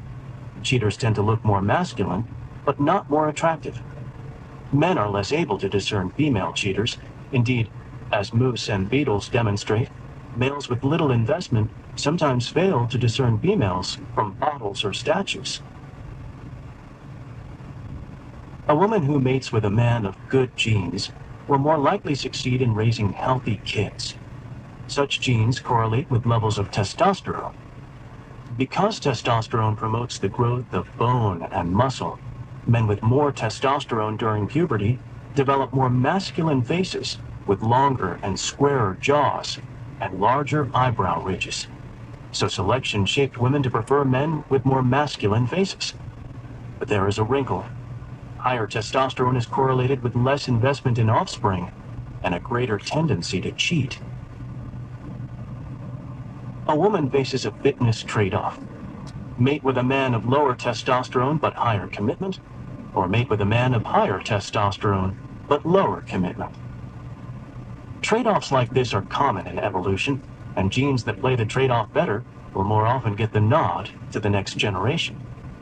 In the case of women, the genes are geniuses and strive to reap the fitness benefits of both choices.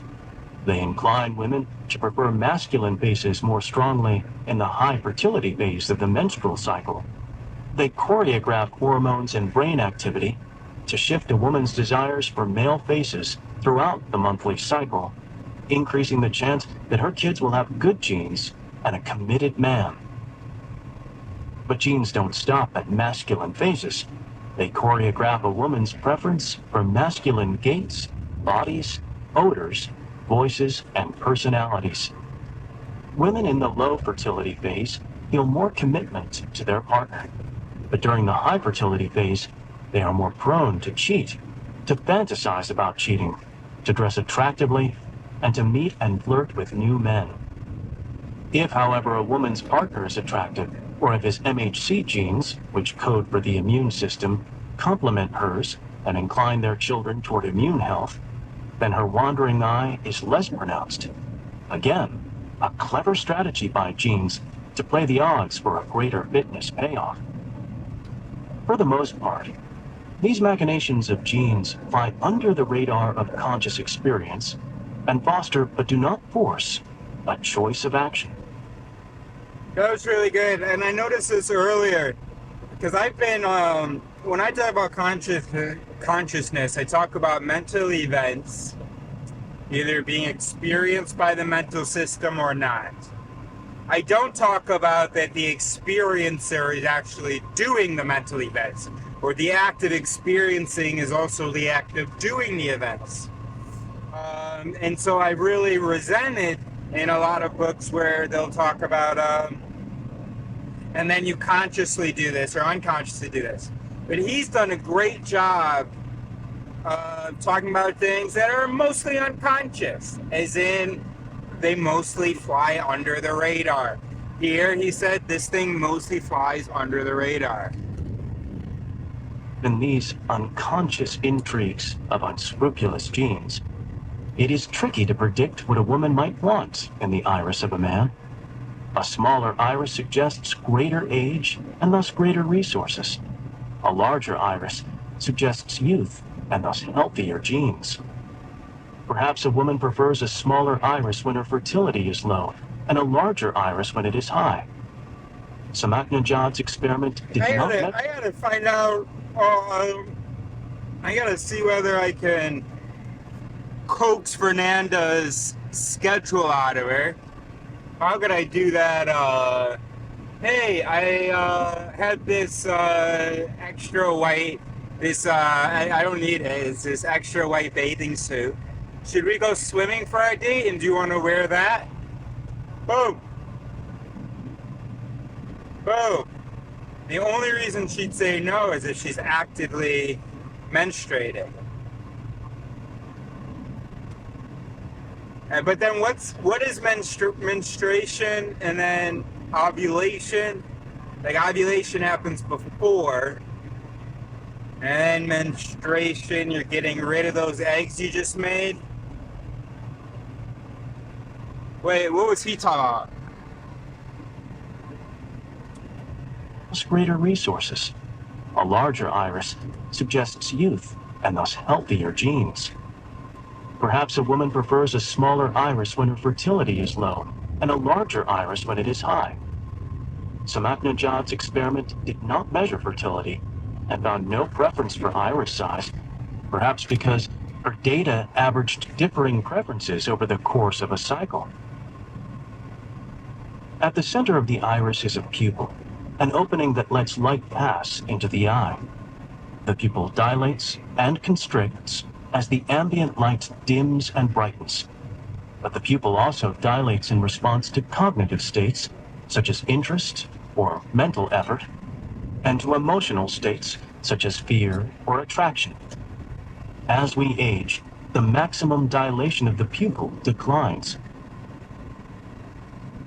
When a man sees a woman with a smile and large pupils, he also unconsciously sees interest. As you may expect from the sex with lower parental investment, he finds this attractive. In one experiment, a book was sold whose cover bore the face of a smiling woman. On some covers, her pupils were artificially enlarged. Men preferred to buy a book with larger pupils, though they could not say why. They picked up a genuine, albeit fallible, clue of a woman's interest. The pupils of a woman will, when her fertility is high, dilate more to a sexually arousing image, unless she is on the birth control pill. In her first experiment, Samaknajad darkened irises so that pupils were not visible and influential. But in a second experiment, she studied how the sizes of iris and pupil interact to influence attraction. She showed men on each trial 2 photos of a woman's face that were identical, except that one had larger irises and pupils. The men were asked to pick the more attractive face. As expected, they picked the face with larger irises and pupils. These are cues to youth and interest. Then Samaknajad put the men in a quandary. On each trial, she showed them 2 photos of a woman's face that were identical, except that one had larger irises and smaller pupils. This forced a man to choose between a younger woman showing less interest and an older woman showing more. Different men took different strategies. Some chose the younger face, others the face showing interest. Such variations of strategy are green shoots for the pruning hand of natural selection. When in low fertility, women prefer smaller pupils, less interest in the eyes of men. A few days before ovulation, they switched to prefer larger pupils. This early switch might have evolved to allow them time to create and evaluate a short list of interesting and interested men for short-term mating. Some women are attracted to bad boys, men who are natural selection. When in low fertility, women prefer smaller pupils, less interest in the eyes of men. A few days before ovulation, they switch to prefer larger pupils. This early switch might have evolved to allow them time to create and evaluate a short list of interesting and interested men for short-term mating. Some women are attracted to bad boys, men who are fickle, frivolous, opportunistic, hard-headed, handsome, confident, and conceited. These women prefer larger pupils in the eyes of men. The sclera, the white of the eye, affects attraction. No other primates have white scleras. Their scleras are dark, hiding their direction of gaze from predators and from members of their own species for whom a stare can be a threat. The white sclera of the human eye advertises gaze direction, making it a tool for social communication. It also advertises emotion and health. The sclera is covered by the conjunctiva, a thin membrane containing tiny blood vessels. Certain emotions such as fear and sadness, and certain pathologies such as allergies and conjunctivitis, cause these vessels to dilate, making the sclera red. This is not lost on our genes. Photos of faces in which the whites of the eyes are artificially reddened look emotional and less attractive. Liver disease and aging can add a yellow cast to the sclera. Whitening the sclera makes a face more attractive. The sclera in infants is thin, allowing the choroid below to give the white sclera a bluish cast. As we age, the sclera thickens and this cast disappears. So bluish scleras are correlated with youth. Because men prefer youth in women, and women prefer slightly older men, I predicted that men, more than women, prefer bluer scleras in the opposite sex. Samaknajat tested this prediction. She showed a sequence of faces and had observers use a slider to adjust the hue of their scleras from bluish to yellowish until each face looked more attractive. Women adjusted male scleras to be slightly blue, but men, as predicted, adjusted female scleras to be bluer. Once again, a subtle cue to fitness is picked up by our genes. One application is clear. To make your portrait more attractive, don't just whiten your scleras, add a hint of blue. Women should add a tad more blue than men. Our eyes, being moist, also sparkle with highlights, which enhance their attraction. Professional photographers know this and use catch lights to add highlights to the eyes. Painters know this as well. The eyes of Vermeer's girl with a pearl earring sparkle with life. The eyes of the Mona Lisa have no sparkle, adding to her enigma. Anime cartoons exaggerate highlights to heighten the attraction of their characters. Filmmakers avoid highlights in the eyes of villains, making them lifeless and nefarious. Highlights on the eyes reflect from a film of tears produced by lacrimal glands that veil the cornea and sclera. This film grows thin, and our eyes grow dry as we age or suffer disease, such as Sjogren's syndrome, lupus, rheumatoid arthritis, thyroid disease, and meibomian gland dysfunction. A dry eye reflects less light than one covered with an ample film, so brighter highlights signal youth and health. Does our feeling of attraction track this signal? Darren Peshek found that indeed it does. Faces with highlights are more attractive than faces with no highlights or dim highlights. But if the highlight in one eye is higher than in the other, suggesting an asymmetry between the eyes, then the face is much less attractive. If you add highlights to your portrait, take care that they are vertically aligned. Humans Eye is on. Recording started.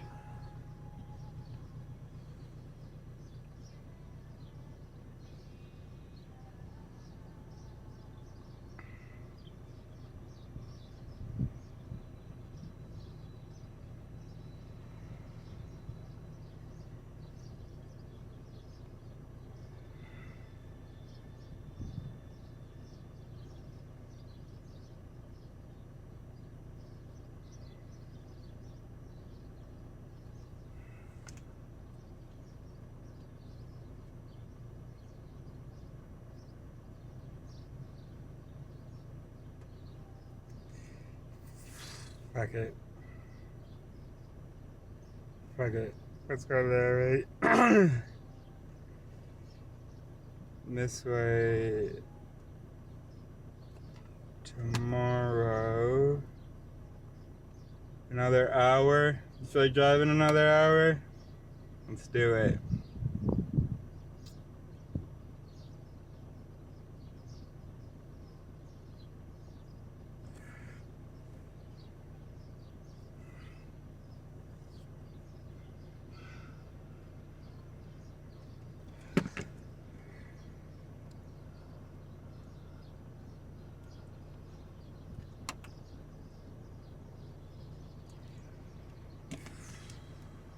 And this way, tomorrow we can try to make an appointment somewhere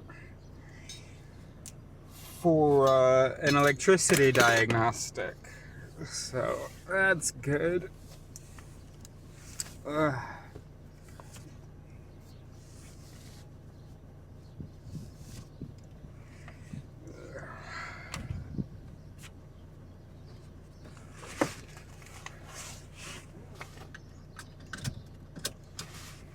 Alright, let's do this. Humans are not alone in their attention to highlights in eyes. The owl butterfly, for instance, has fake owl eyes painted on its wings, each eye flourishing a fake highlight. This attention to detail suggests an evolutionary arms race in which fake eyes, in order to scare avian predators, grew ever more realistic as the vision of hungry birds grew ever more discerning. At some point in this race, a mutation, perhaps affecting genes such as the engrailed, distalless, hedgehog, or notch genes, daubed a highlight on an eye spot that was lifelike enough to scare off birds, and the mutation caught on. This arms race is oft repeated. Many species of butterflies and moths, in their battle to survive, flaunt eye spots with fake highlights. Fake highlights can also promote love. For females of the African butterfly Bicyclus aninina, the highlights on a male's eye spots, if crafted just right, are a turn-on. If his smell is also up to par, they are irresistible. Why are fake sparkles so alluring? A male whose eye spots have the right sparkles is better at scaring off predators and staying alive. A female attracted to him is more likely to have offspring with eye spots that scare off predators, so the genes behind her attraction are more likely to spread. Fake highlights attract love because they avoid war. Genes have other strategies with eye spots. The large and flamboyant tail of the peacock, for instance, with its spray of hypnotizing eye spots, signals to the peahen that despite this weighty handicap, he's fit enough to avoid predation, and thus fit enough to warrant her affection. Genes use many schemes to push their way into the next generation. All's fair in love war and snatching fitness points. The eyes of animals on land sparkle with highlights because the index of refraction of light in air differs from its index in the film of tears on the eyes. For creatures in water, this difference of index disappears, and with it, the sparkle of highlights in their eyes. Some fish, such as the eye spot goby, the ambon damselfish, and the copperband butterfly fish, evolved eye spots as a defense against predators. But their eye spots lack highlights because eyes in water lack highlights. The fitness payoff for fake highlights depends on the context. Some if by land, none if by sea. Your genes ply a variety of strategies to finagle their way into the next generation. It wasn't until 1963 that William Hamilton, then a graduate student in London, discovered that the genes inside your body can also push the genes inside other bodies into the next generation. Not just any other bodies, but bodies that contain genes related to your own. You share half of your genes with your siblings and parents, a quarter with your grandkids, and an eighth with your cousins. Hamilton discovered that natural selection permits a strategy to survive if it confers a benefit of fitness to a relative that is greater than its cost of fitness to you. How much greater depends on how related you are. The benefit to your brother or sister must be at least twice the cost to you, the benefit to a grandchild at least 4 times the cost to you, and the benefit to a cousin at least 8 times the cost to you. This broader notion of fitness is called inclusive fitness, to distinguish it from the notion of personal fitness, which we have discussed until now. The two notions are not at odds. Inclusive fitness simply recognizes a broader spectrum of strategies by which genes muscle into the next generation. Inclusive fitness can explain the evolution of some altruistic behaviors, which enhance the fitness of others at a cost to oneself. An example is the alarm call of the Belding's ground squirrel, a native of the northwestern United States, which sits low on the food chain and high on the menu for eagles, weasels, bobcats, badgers, and coyotes. If a wary squirrel detects an eagle, it shrieks in alarm even if it is exposed and vulnerable. It warns nearby squirrels and risks its own life by calling attention to itself. If nearby squirrels share genes for shrieking an alarm, this strategy lubricates the passage of these genes to the next generation, even if now and then a sentinel becomes a meal. The genes survive even if, and indeed because, some squirrels are sacrificed. That's a risk that genes are willing to take. There are limits, however, to the altruism of squirrels. When a predator comes by land rather than by air, a squirrel darts to safety before shrieking. A gene in you that forfeits you to save your neighbor can survive if it also resides in that neighbor. The chance of co-residence depends on your genetic relatedness. Because we cannot, and indeed because, if a wary squirrel detects an eagle, it shrieks in alarm even if it is exposed and vulnerable.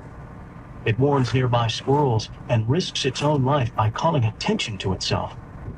If nearby squirrels share genes for shrieking an alarm, this strategy lubricates the passage of these genes to the next generation, even if now and then a sentinel becomes a meal. The genes survive even if, and indeed because, some squirrels are sacrificed. That's a risk that genes are willing to take. There are limits, however, to the altruism of squirrels. When a predator comes by land rather than by air, a squirrel darts to safety before shrieking. A gene in you that forfeits you to save your neighbor can survive if it also resides in that neighbor. The chance of co-residence depends on your genetic relatedness. Because we cannot inspect DNA, our genes have evolved strategies that fallibly, but adequately, estimate relatedness. One strategy assumes that your conspecifics, members of your own species that are nearby, are more related to you than those further away. This is true often enough to shape a useful heuristic, show more altruism toward those you more often see. Another strategy estimates relatedness from sensory cues. A female Belding's ground squirrel, for instance, relies heavily on scents to estimate relatedness and favors those who smell more related to her. Larry Maloney, a professor of psychology at New York University, and Maria Del Martello, a professor of psychology at Padua University in Italy, found that we can estimate kinship between strangers by looking at faces. We glean more information about kinship from the upper half of the face than from the lower. The eyes in particular account for 1/5 of our ability. The features of the eyes that influence our estimate of kinship are not yet known. We have seen in this chapter that features of eyes, such as the limbal ring, can make us attractive and thereby enhance our personal fitness. The eyes, as it happens, also inform us about kinship and thereby enhance inclusive fitness.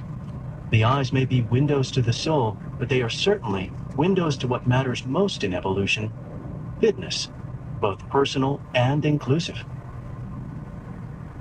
I focused in this chapter on the beauty of eyes, both for brevity and because we spend more time watching eyes than any other objects.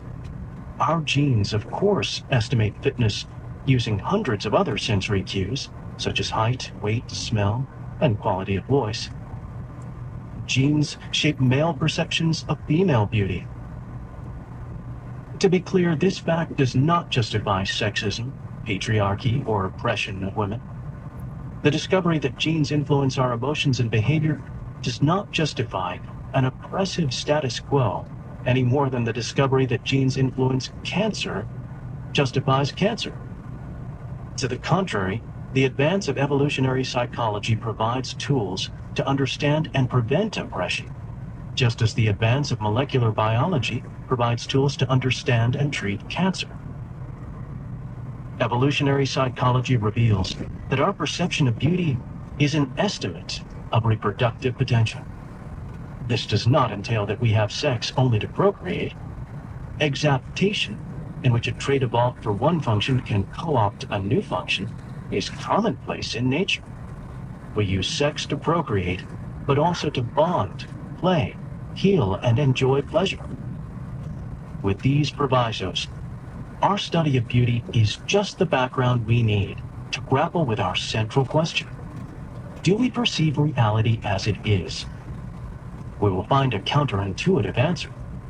If our senses evolved and were shaped by natural selection, then space-time and physical objects like beauty reside in the eye of the beholder.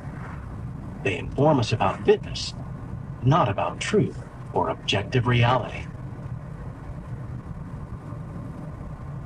Chapter 3. Reality. Capers of the Unseen Sun. Evolutionarily speaking, visual perception is useful only if it is reasonably accurate. Indeed, vision is useful precisely because it is so accurate. By and large, what you see is what you get. When this is true, we have what is called veridical perception, perception that is consistent with the actual state of affairs in the environment. This is almost always the case with vision. Stephen Palmer, Vision Science. I don't see why you pick on neurons, Francis Crick wrote on April 13, 1994. Surely you believe the sun existed before there was anyone to perceive it, so why should neurons be different? A few weeks earlier, Crick had kindly sent me a signed copy of his new book, The Astonishing Hypothesis. I read it and sent him a letter on March 22nd, thanking him for the book. I also raised a question about its hypothesis. Perhaps you could help me escape what seems a paradox. I agree wholeheartedly with you that seeing is an active, constructive process, that what we see is a symbolic interpretation of the world, and that, in fact, we have no direct knowledge of objects in the world. Indeed, I think perception to be like science, a process of constructing theories given the available evidence. We see the theories we believe. As you say, seeing is believing. On these points, Crick and I agreed, but they conflict with common sense, and so they warrant some discussion. Most of us don't claim to know exactly how seeing works, but if pressed, we may speculate that it's much like a video camera. There is, we believe, a real 3D world that exists, even when no one looks, and it contains real objects, such as red apples and misty waterfalls. When we look, we simply shoot a video of this world.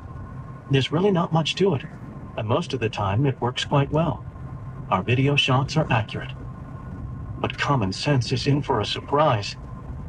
Neuroscientists assure us that each time we open our eyes, billions of neurons and trillions of synapses spring into action. Roughly 1/3 of the brain's cortex, 1/3 of our most advanced computing power, is engaged in vision, which is not what you may expect if seeing is just a matter of shooting videos. Cameras, after all, were filming long before the era of the computer. So what in the world is the brain computing when we look? And why? The standard reply by neuroscientists is that the brain is constructing in real time our perceptions of objects such as apples and waterfalls. It constructs them because the eye itself does not see apples and waterfalls.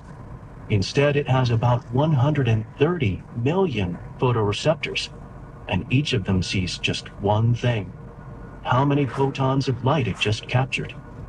So the photoreceptors are beam counters for photons and issue boring reports.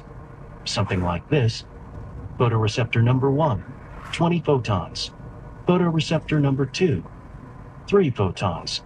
Photoreceptor number 130 million, 6 photons. There are, at the photoreceptors of the eye, no luscious apples and no dazzling waterfalls. There is just a stupefying array of numbers with no obvious meaning. To endow this hill of beans with meaning, to understand what these lifeless numbers say about a living world, is such a daunting task that billions of neurons, including many millions within the eye itself, are conscripted into service. It's not like translating Greek to English. It's more like detective work.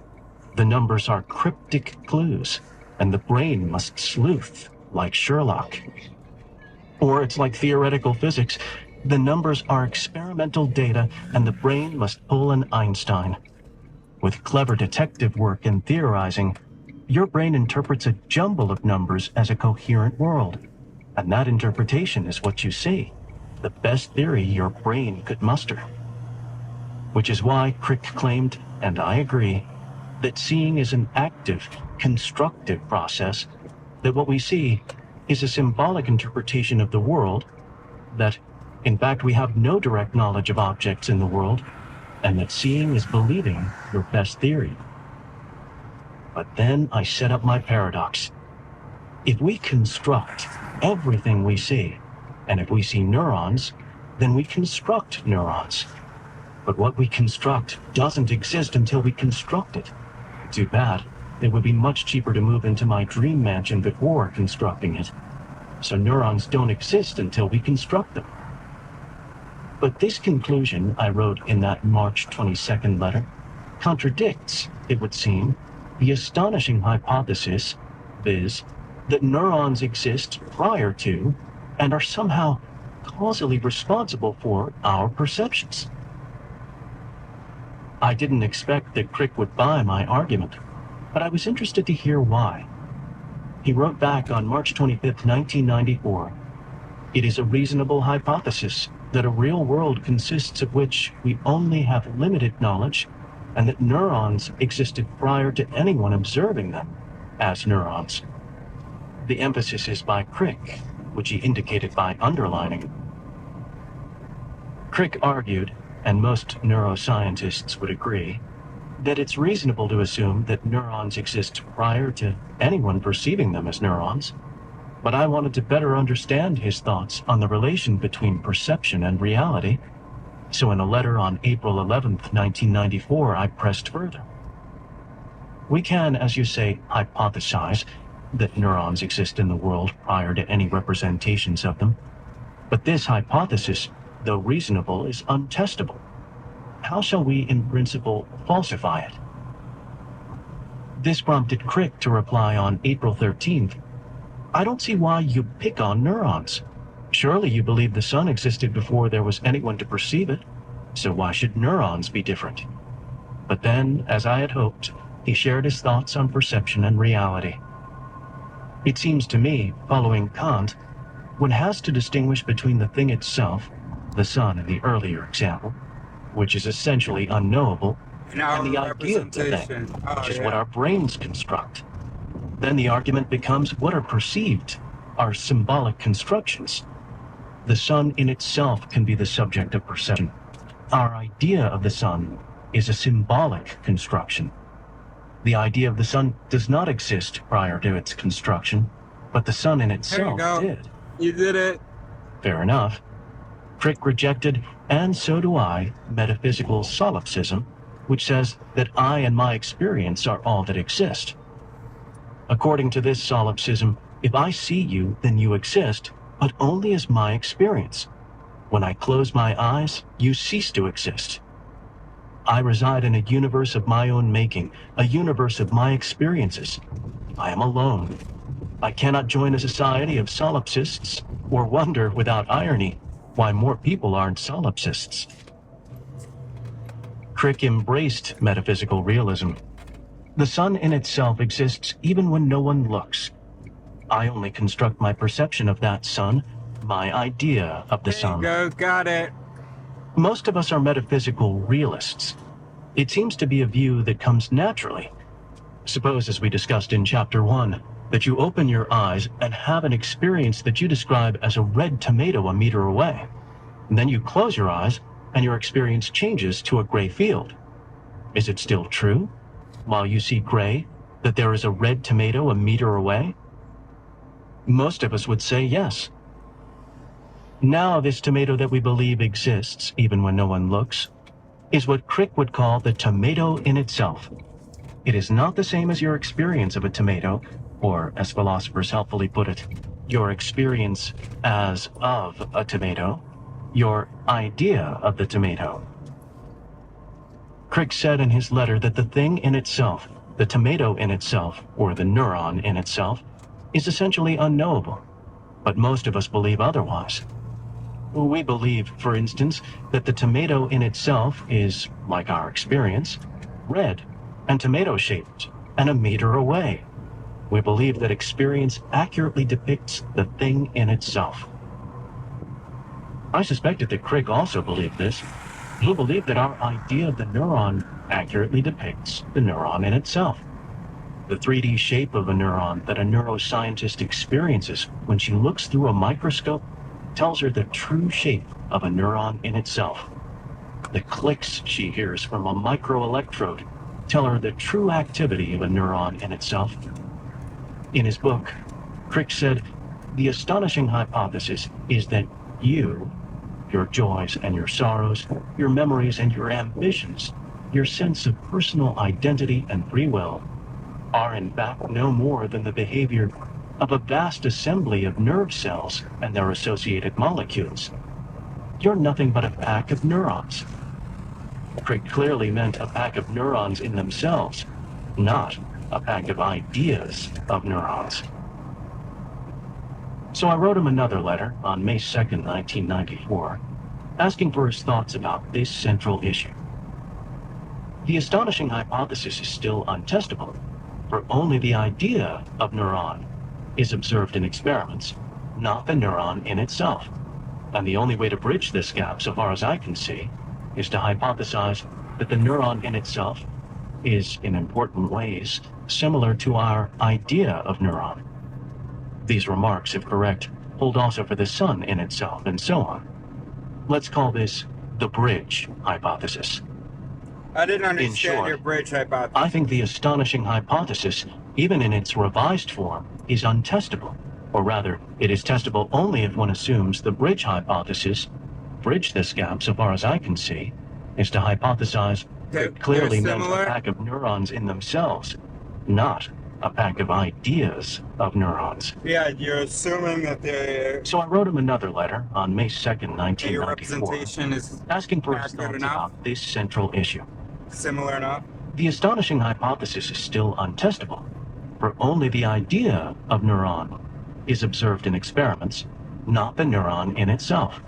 And the only way to bridge this gap, so far as I can see, is to hypothesize that the neuron in itself is, in important ways, similar to our idea of neuron. Okay. These remarks, if correct, hold also for the sun in itself, and so on. But that Let's call itself is this unknowable, the bridge hypothesis. hypothesis. Okay. In short, Very good. I think the astonishing hypothesis, even in its revised form, is untestable. Or rather, it is testable only if one assumes the bridge hypothesis, which, since it asserts a relationship between the perceived and the unperceivable, Is also untestable. is itself untestable and dubious. The thing in itself is ontological baggage, not useful for the scientific enterprise. I didn't buy the bit about baggage, and I figured Crick wouldn't buy it either, but I wanted to hear his thoughts. Crick responded on May 4th, I'm buying it, 1994. honestly, bro. I don't think it's sensible to discard the thing in itself, as the idea is of some use in warning us about what we cannot know. It is, however, a hypothesis that we can usefully talk in this way, but it is the standard hypothesis underlying all science, even, I think, quantum mechanics. The problem only becomes acute when we discuss qualia. The term qualia is sometimes used by philosophers to refer to subjective, conscious experiences, what it's like to see the redness of red or smell the aroma of coffee.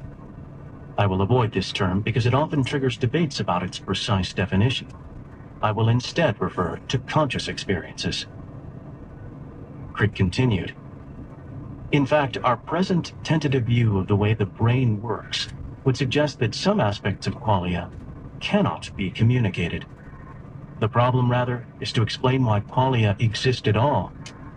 The party line is that we should try to find out the NCC, the neural correlates of consciousness, before we worry too much about this aspect of qualia. Crick was pragmatic about the thing in itself. It is a hypothesis that we can usefully talk this way. He underlined hypothesis and usefully. He was frank about the problem of conscious experiences. Their very existence was, he thought, too hard to explain at the time. In his quest to understand DNA, Crick was famously influenced by Schrodinger's thoughts about genes in the book What is Life? Apparently, Crick was also influenced by Schrodinger's thoughts in that same book about conscious experiences. The sensation of color cannot be accounted for by the physicist's objective picture of light waves. Could the physiologist account for it if he had fuller knowledge than he has of the processes in the retina and the nervous processes set up by them in the optical nerve bundles and in the brain? I do not think so. Yes. Crick assumed, however, that the thing in itself can be described using the vocabulary of our ideas of things, of objects moving in space and time. That's what we got. Heat in itself, for instance, is molecular motion in space and time. A neuron in itself is an object with a shape and activity that evolves in space and time. He assumed that our ideas of things truly describe the thing in itself, so that the same vocabulary describes both. I rejected this assumption as implausible, but Crick thought it applied even to objects, space, and time. Crick was supported in his view by a young neuroscientist, David Marr, who revolutionized our understanding of vision in the late 1970s and early 1980s. Crick met Marr in England. Crick then moved to the Salk Institute in San Diego, and Marr moved to MIT. In April of 1979, Marr and his colleague Tommaso Poggio spent a month with Crick at the Salk, discussing visual neuroscience. Marr claimed that our perceptions normally match reality, that our ideas of things correctly describe the things in themselves. As he put it in his 1982 book, Vision, usually our perceptual processing does run correctly. It delivers a true description of what is there. He believed that this match between perception and reality was the result of a long process of evolution. We very definitely do compute explicit properties of the real visible surfaces out there, and one interesting aspect of the evolution of visual systems is the gradual movement toward the difficult task of representing progressively more objective aspects of the visual world. The human visual system, Marr argued, evolved its ideas of things to match the true structure of the things in themselves, although the match is not always perfect. Usually our perceptual processing does run correctly. It delivers a true description of what is there, but although evolution has seen to it that our processing allows for many changes, like in constant illumination, the perturbation due to the refraction of light by water is not one of them. But Marr concluded, argued, evolved its true description of what is there. He believed that this match between perception and reality was the result of a long process of evolution. We very definitely do compute explicit properties of the real visible surfaces out there. Sure. And one interesting aspect of the evolution of visual systems is the gradual movement toward the difficult task of representing progressively more objective aspects of the visual world. But also the human visual system, Marr argued, evolved its ideas of things to match the true structure of the things in themselves, although the match is not always perfect. Usually our perceptual processing does run correctly. It delivers a true description of what is there. But although evolution has seen to it that our processing allows for many changes, like in constant illumination, the perturbation due to the refraction of light by water is not one of them. What? Botmar concluded What are you that saying? natural selection had on ideas of things to match the true structure of the things in themselves, although the match is not always perfect. Usually our perceptual processing does run correctly. It delivers a true description of what is there. But although evolution has seen to it that our processing allows for many changes, like in constant illumination, the perturbation due to the refraction of light by water is not one of them. Is that one of Botmar what? concluded that natural evolved its ideas of things to match the true structure of the things in themselves. Oh, I got although the you. match is not always perfect. But we're thrown off Usually by our perceptual refraction. processing does run correctly. It delivers a true description of what is there.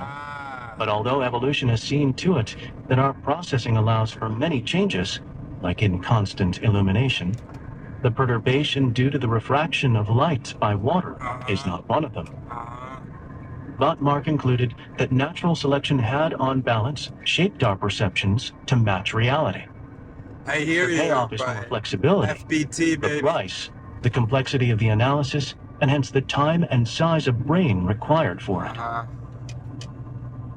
Crick argued that the thing in itself is a useful hypothesis. Marr argued further on evolutionary grounds that our perceptions, our ideas of things, depict reality, the thing in itself, with accuracy. In my 1994 exchange with Crick, I had no counter to Marr's argument from evolution for the bridge hypothesis. Indeed, my thoughts on perception and reality were shaped by Marr. I first encountered his ideas in a graduate class on artificial intelligence at UCLA in the 1977-78 academic year. I was a senior working toward a Bachelor of Arts in Quantitative Psychology, but Professor Edward Carteret kindly allowed me into his graduate class. One paper we discussed was by Marr. I found it electrifying in style and content. Marr built models of vision that were precise enough to be programmed into a computer. If the computer was then linked to video cameras, these programs could analyze the images received from the cameras and infer important features of the nearby environment, such as its 3D structure. Marr's goal was clear: create precise models of human vision and use them to build computers and robots that see. I was hooked. Where was this guy, and how could I work with him? I was surprised to learn that Marr was in the psychology department at MIT. Psychology at MIT? I thought of MIT as a bastion of math and hard science, not psychology. I later learned that Marr was also in the artificial intelligence laboratory. I decided to apply to MIT to be his student. The Cold War was at full fever, and I worked my way through UCLA as a Cold Warrior employed by Hughes Aircraft to write flight simulators and cockpit displays for fighter jets such as the F-14 in the machine code of a microprocessor called the AN/UYK30. I graduated from UCLA in June of 1978, continued at Hughes for another year, and entered MIT in the fall of 1979 as Marr's graduate student. I soon learned that Marr had leukemia. He died 14 months later, in November of 1980, at the age of 35. But those 14 months exceeded my expectations. Marr inspired in person as he did in print. He was the center of gravity for a community of eager students and brilliant colleagues. Discussions were lively, multidisciplinary, and game-changing. There were ups. Marr went into remission and married Lucia Vaina. There were downs. Jeremy, a grad student in psychology, completed his PhD that spring, and the next day took his life. The rumor was cyanide. All of the grad students were dazed. Days later, as I walked by Marr's office on the 8th floor of the Artificial Intelligence Lab, he waved me in. If you ever feel like ending your life, come see me first. Life is worth living. Mars soon came to lab meetings visibly weakened, with a handkerchief over his nose and mouth. Then, tragically, not at all. Whitman Richards, a brilliant psychophysicist and advocate of Mars ideas, was my co-advisor when Mar was alive, became my sole advisor after his death, and remained a dear friend until his own death in 2016. I completed my PhD in the spring of 1983, and in the fall joined the Department of Cognitive Sciences at UC Irvine. By 1986, I doubted Mars' claim that we evolved to see a true description of what is there. I also doubted that the language of our perceptions, the language of space-time, shapes, colors, textures, smells, tastes, and so on, can frame a true description of what is there. It is simply the wrong language.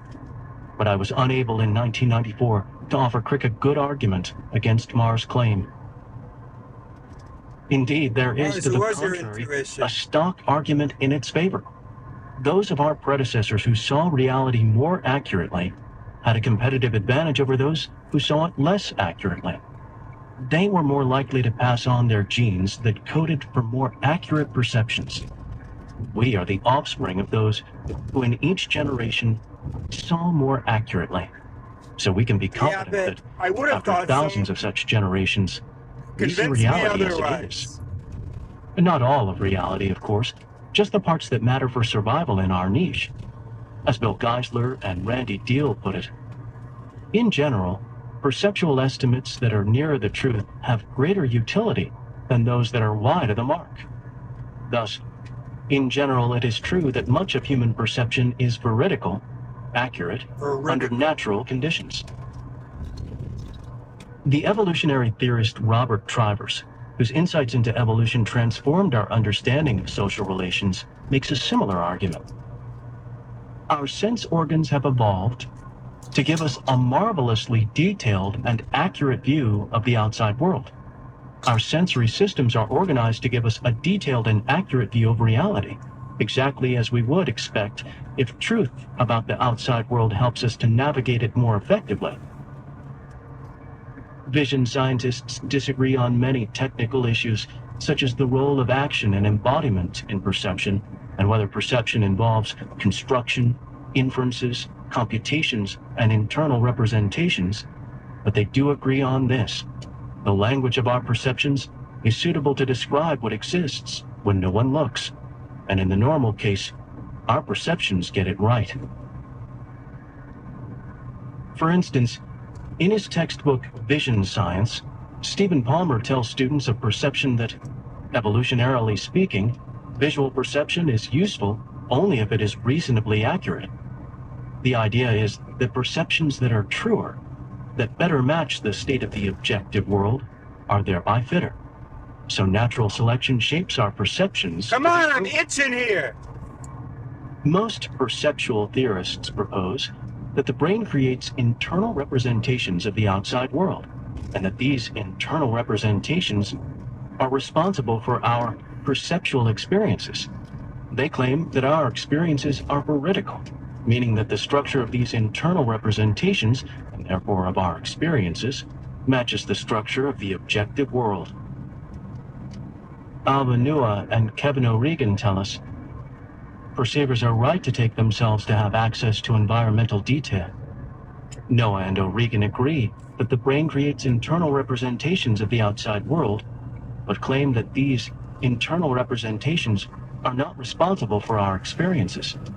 They propose instead that our perceptual experiences arise from our active exploration of the objective world, and our discovery in this process of contingent between our actions and perceptions. But they agree that this process results in perceptual experiences that are veridical. Zygmunt Bislow and his colleagues tell us, veridicality is an essential characteristic of perception and cognition. It is absolutely essential. Perception and cognition without veridicality would be like physics without the conservation laws. The emphasis is theirs. Bislow argues that our perceptions are veridical because evolution has shaped our sensory systems to perceive real symmetries in the outside world.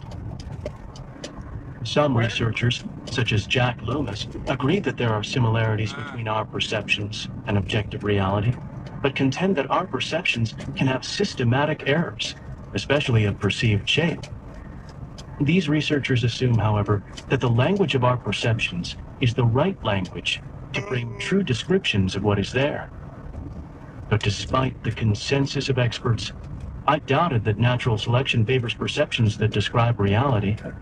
More deeply, I doubted that selection favors perceptions that could even frame true descriptions of reality. It's not that on occasion a perception exaggerates, underestimates. Alright, so I thought that you got there through from evidence. But I gotta say, bro, that sings for me. I don't know what to do with it. But yeah, bro, I'm with you there. Because, like, when I think about a gorilla or a dog perceiving the world, I'm able to go, oh yeah, he's not really perceiving reality. Like,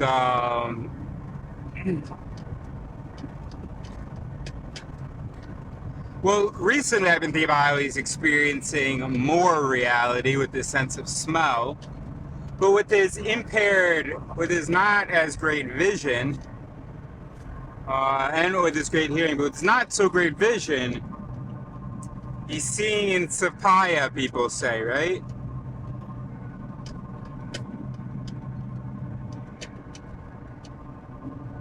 But, bro, I'm just totally with you. I can definitely imagine. I don't know whether that's true or not, but I can't imagine that we are the species that just like perceives it accurately, and then you compare that to other species that have 10 times as many receptors for a given thing, sometimes 1,000 times as many receptors. Sometimes we have 0 receptors for a thing, like wetness or magnetic fields.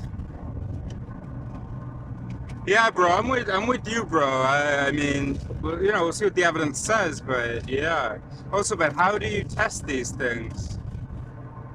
Or otherwise goes awry. It's that the lexicon of our perceptions, including space, time, and objects, is powerless to describe reality. I found an argument for doubt from Marr himself in his book Vision, an argument he aimed at simpler organisms such as flies and frogs. Visual systems like the flies are not very complicated. Very little objective information about the world is obtained. The information is all very subjective. He argued that it is extremely unlikely that the fly has any explicit representation of the visual world around him. No true conception of a surface, for example. But he thought that, despite its failure to represent the world, the fly could still survive because it can, for instance, chase its mate with sufficiently frequent success. Then Marr explained how a simple system that does not really represent the visual world about it may nevertheless evolve. One reason for this simplicity must be that these facts provide the fly with sufficient information for it to survive. Hell yeah! Marr argued that natural selection can favor simple, subjective perceptions. Right. Why? that Marr don't should represent listen to objective himself. reality if they do guide adaptive action. Sufficiently frequent success. Then Marr explained how a simple system that does not really represent the visual world about it may nevertheless evolve. One reason for this simplicity must be that these facts provide the fly with sufficient information for it to survive. Marr argued that natural selection can favor simple, subjective perceptions that don't represent objective reality if they do guide adaptive action. This raises the question, when does natural selection favor veridical perceptions over subjective perceptions? Marr answered, when organisms get more complex. Humans, he claimed, have veridical perceptions, and simple flies do not. And you know, when you look around, look at all these trees here, right? I'm convinced that if you told me, okay, stare at that tree, and we're gonna zoom in, that where my eye, let's say I have to like look at, I don't know, I have to like look at the leaves as I'm driving past. I'm just getting glimpses of these, of all these trees and bushes and all these leaves and stuff, just getting glimpses. But I feel like I'm seeing the individual leaves anywhere that I look directly. What if I'm not? What if you tested it, how would you do that? I feel like we would have realized this. But there may be so many corrective measures that it's really hard to catch it.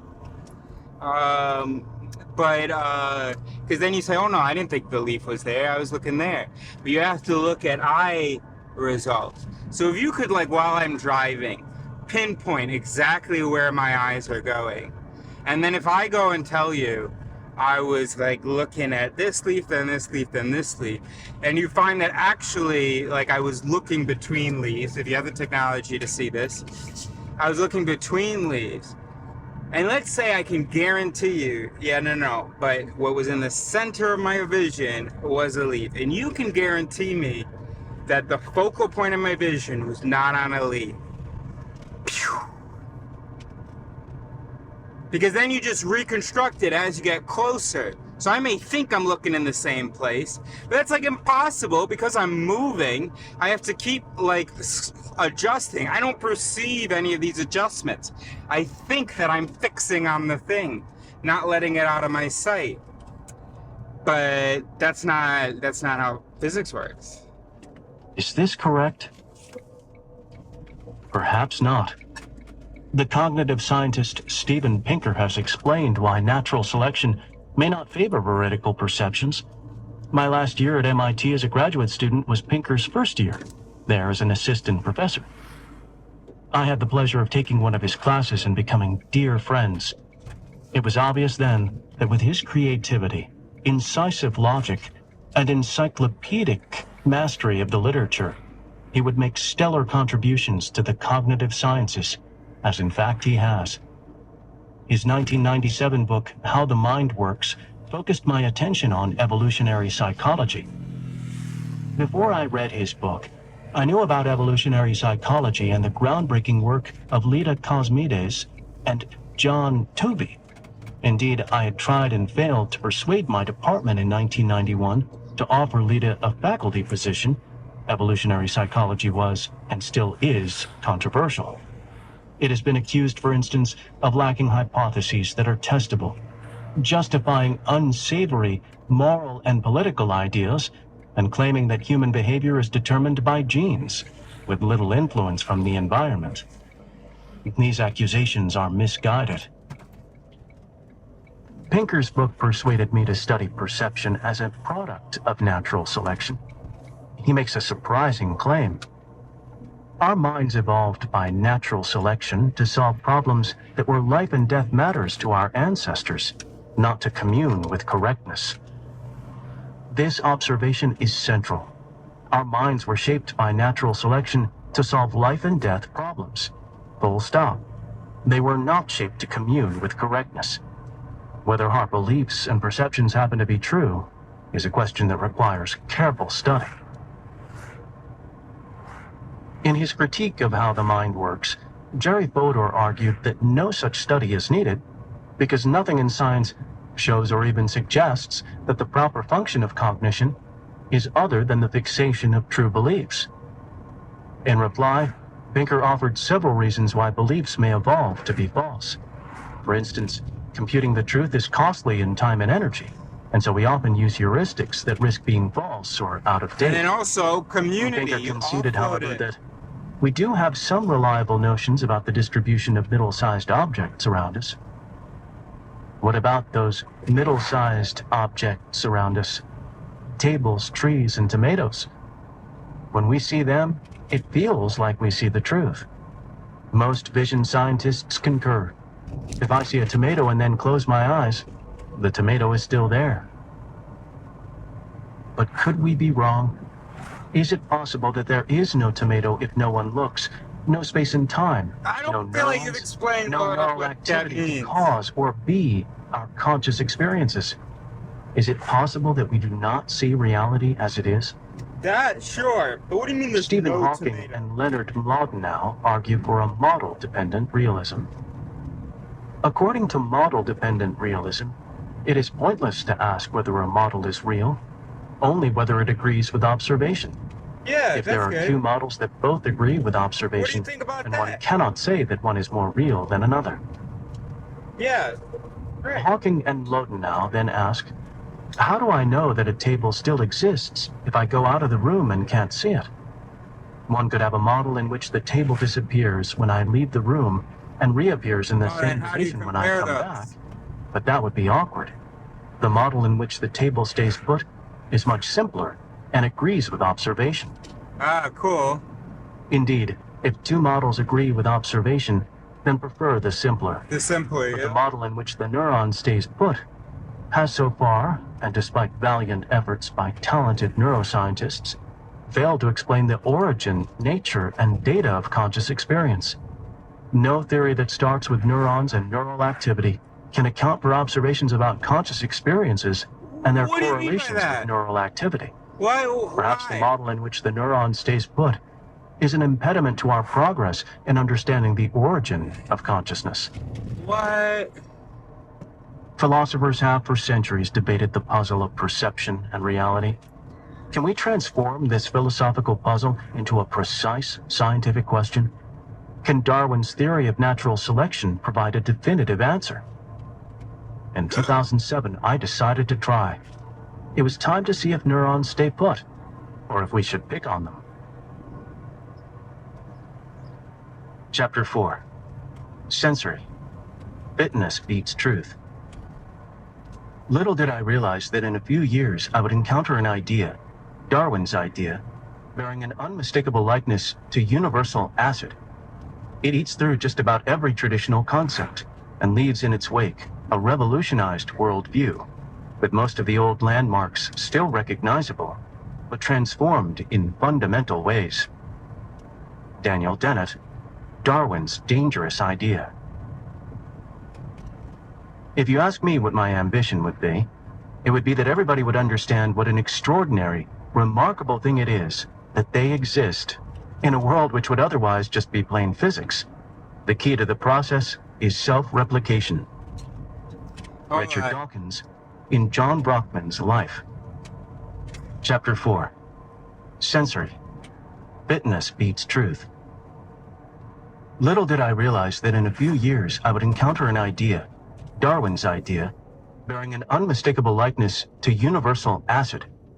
It eats through just about every traditional concept and leaves in its wake a revolutionized worldview, with most of the old landmarks still recognizable, but transformed in fundamental ways. Daniel Dennett, All of that was a quote from Darwin's Daniel dangerous Dennett. idea. Dennett. If you ask me what my ambition would be, it would be that everybody would understand what an extraordinary, remarkable thing it is that they exist in a world which would otherwise just be plain physics. The key to the process is self-replication. Richard Dawkins, in John Brockman's Life. Most of us assume that we normally see reality as it is. If you see an apple, that's because there really is an apple. Many scientists assume that we have evolution to thank for this. Accurate perceptions enhance our fitness, so natural selection favors them, especially in species like Homo sapiens with bigger brains. Most neuroscientists and experts in perception agree. They sometimes say that our perceptions recover or reconstruct the shapes and colors of real objects. Many don't bother to mention it because it's just too obvious. But are they right? Does natural selection favor true perceptions? Is it possible that we did not evolve to see truly, that our perceptions of space, time, and objects do not reveal reality as it is, that a peach does not exist when no one looks? Can the theory of evolution transform this stale philosophical chestnut into a crisp scientific claim? Some say no. The notion that a peach isn't there when no one looks is irremediably unscientific. After all, what observation could possibly tell us what happens when no one observes? None. It's a self-contradiction. This half-baked proposal can't be tested by an experiment, so it's metaphysics, not science. This rejoinder misses a point of logic and a matter of fact. First, logic. If we can't test the claim that a peach does not exist when no one looks, then we can't test the opposite and widely held claim that it does exist. Both claims posit what happens when no one observes. If one is not science, then neither is the other. Nor is the claim that the sun exists when no one looks, that the Big Bang happened over 13 billion years ago, and other such claims routinely made in science. Now the matter of fact. Observation can test a claim about what happens when no one looks. One can be pardoned for not realizing this. Even the brilliant physicist Wolfgang Pauli missed it, and likened such claims to the ancient question of how many angels are able to sit on the point of a needle. But in 1964, the physicist John Bell proved him wrong. There are experiments that can test such claims. For instance, the claim that an electron has no spin when no one looks. Bell's experiments have been run in many variations with consistent results. Bell's theorem transported such claims from the realm of angels to the beat of science. We will discuss how in Chapter 6. Alright, so we just played, there was a little injured hedgehog or something. That car was definitely going the wrong way. So I had that on my mind, so I gotta rewind a bit. I was thinking about the hedgehog, I was still thinking, I feel like you're going the wrong way on this road. But then I thought, oh no, you're not moving because of the hedgehog.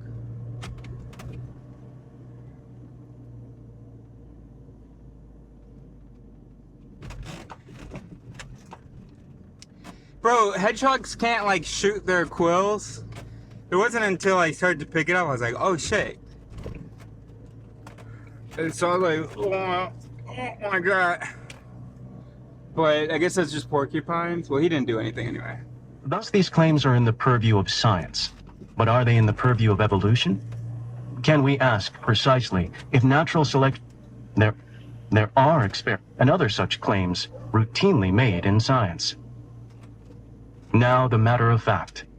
Observation can test a claim about what happens when no one looks.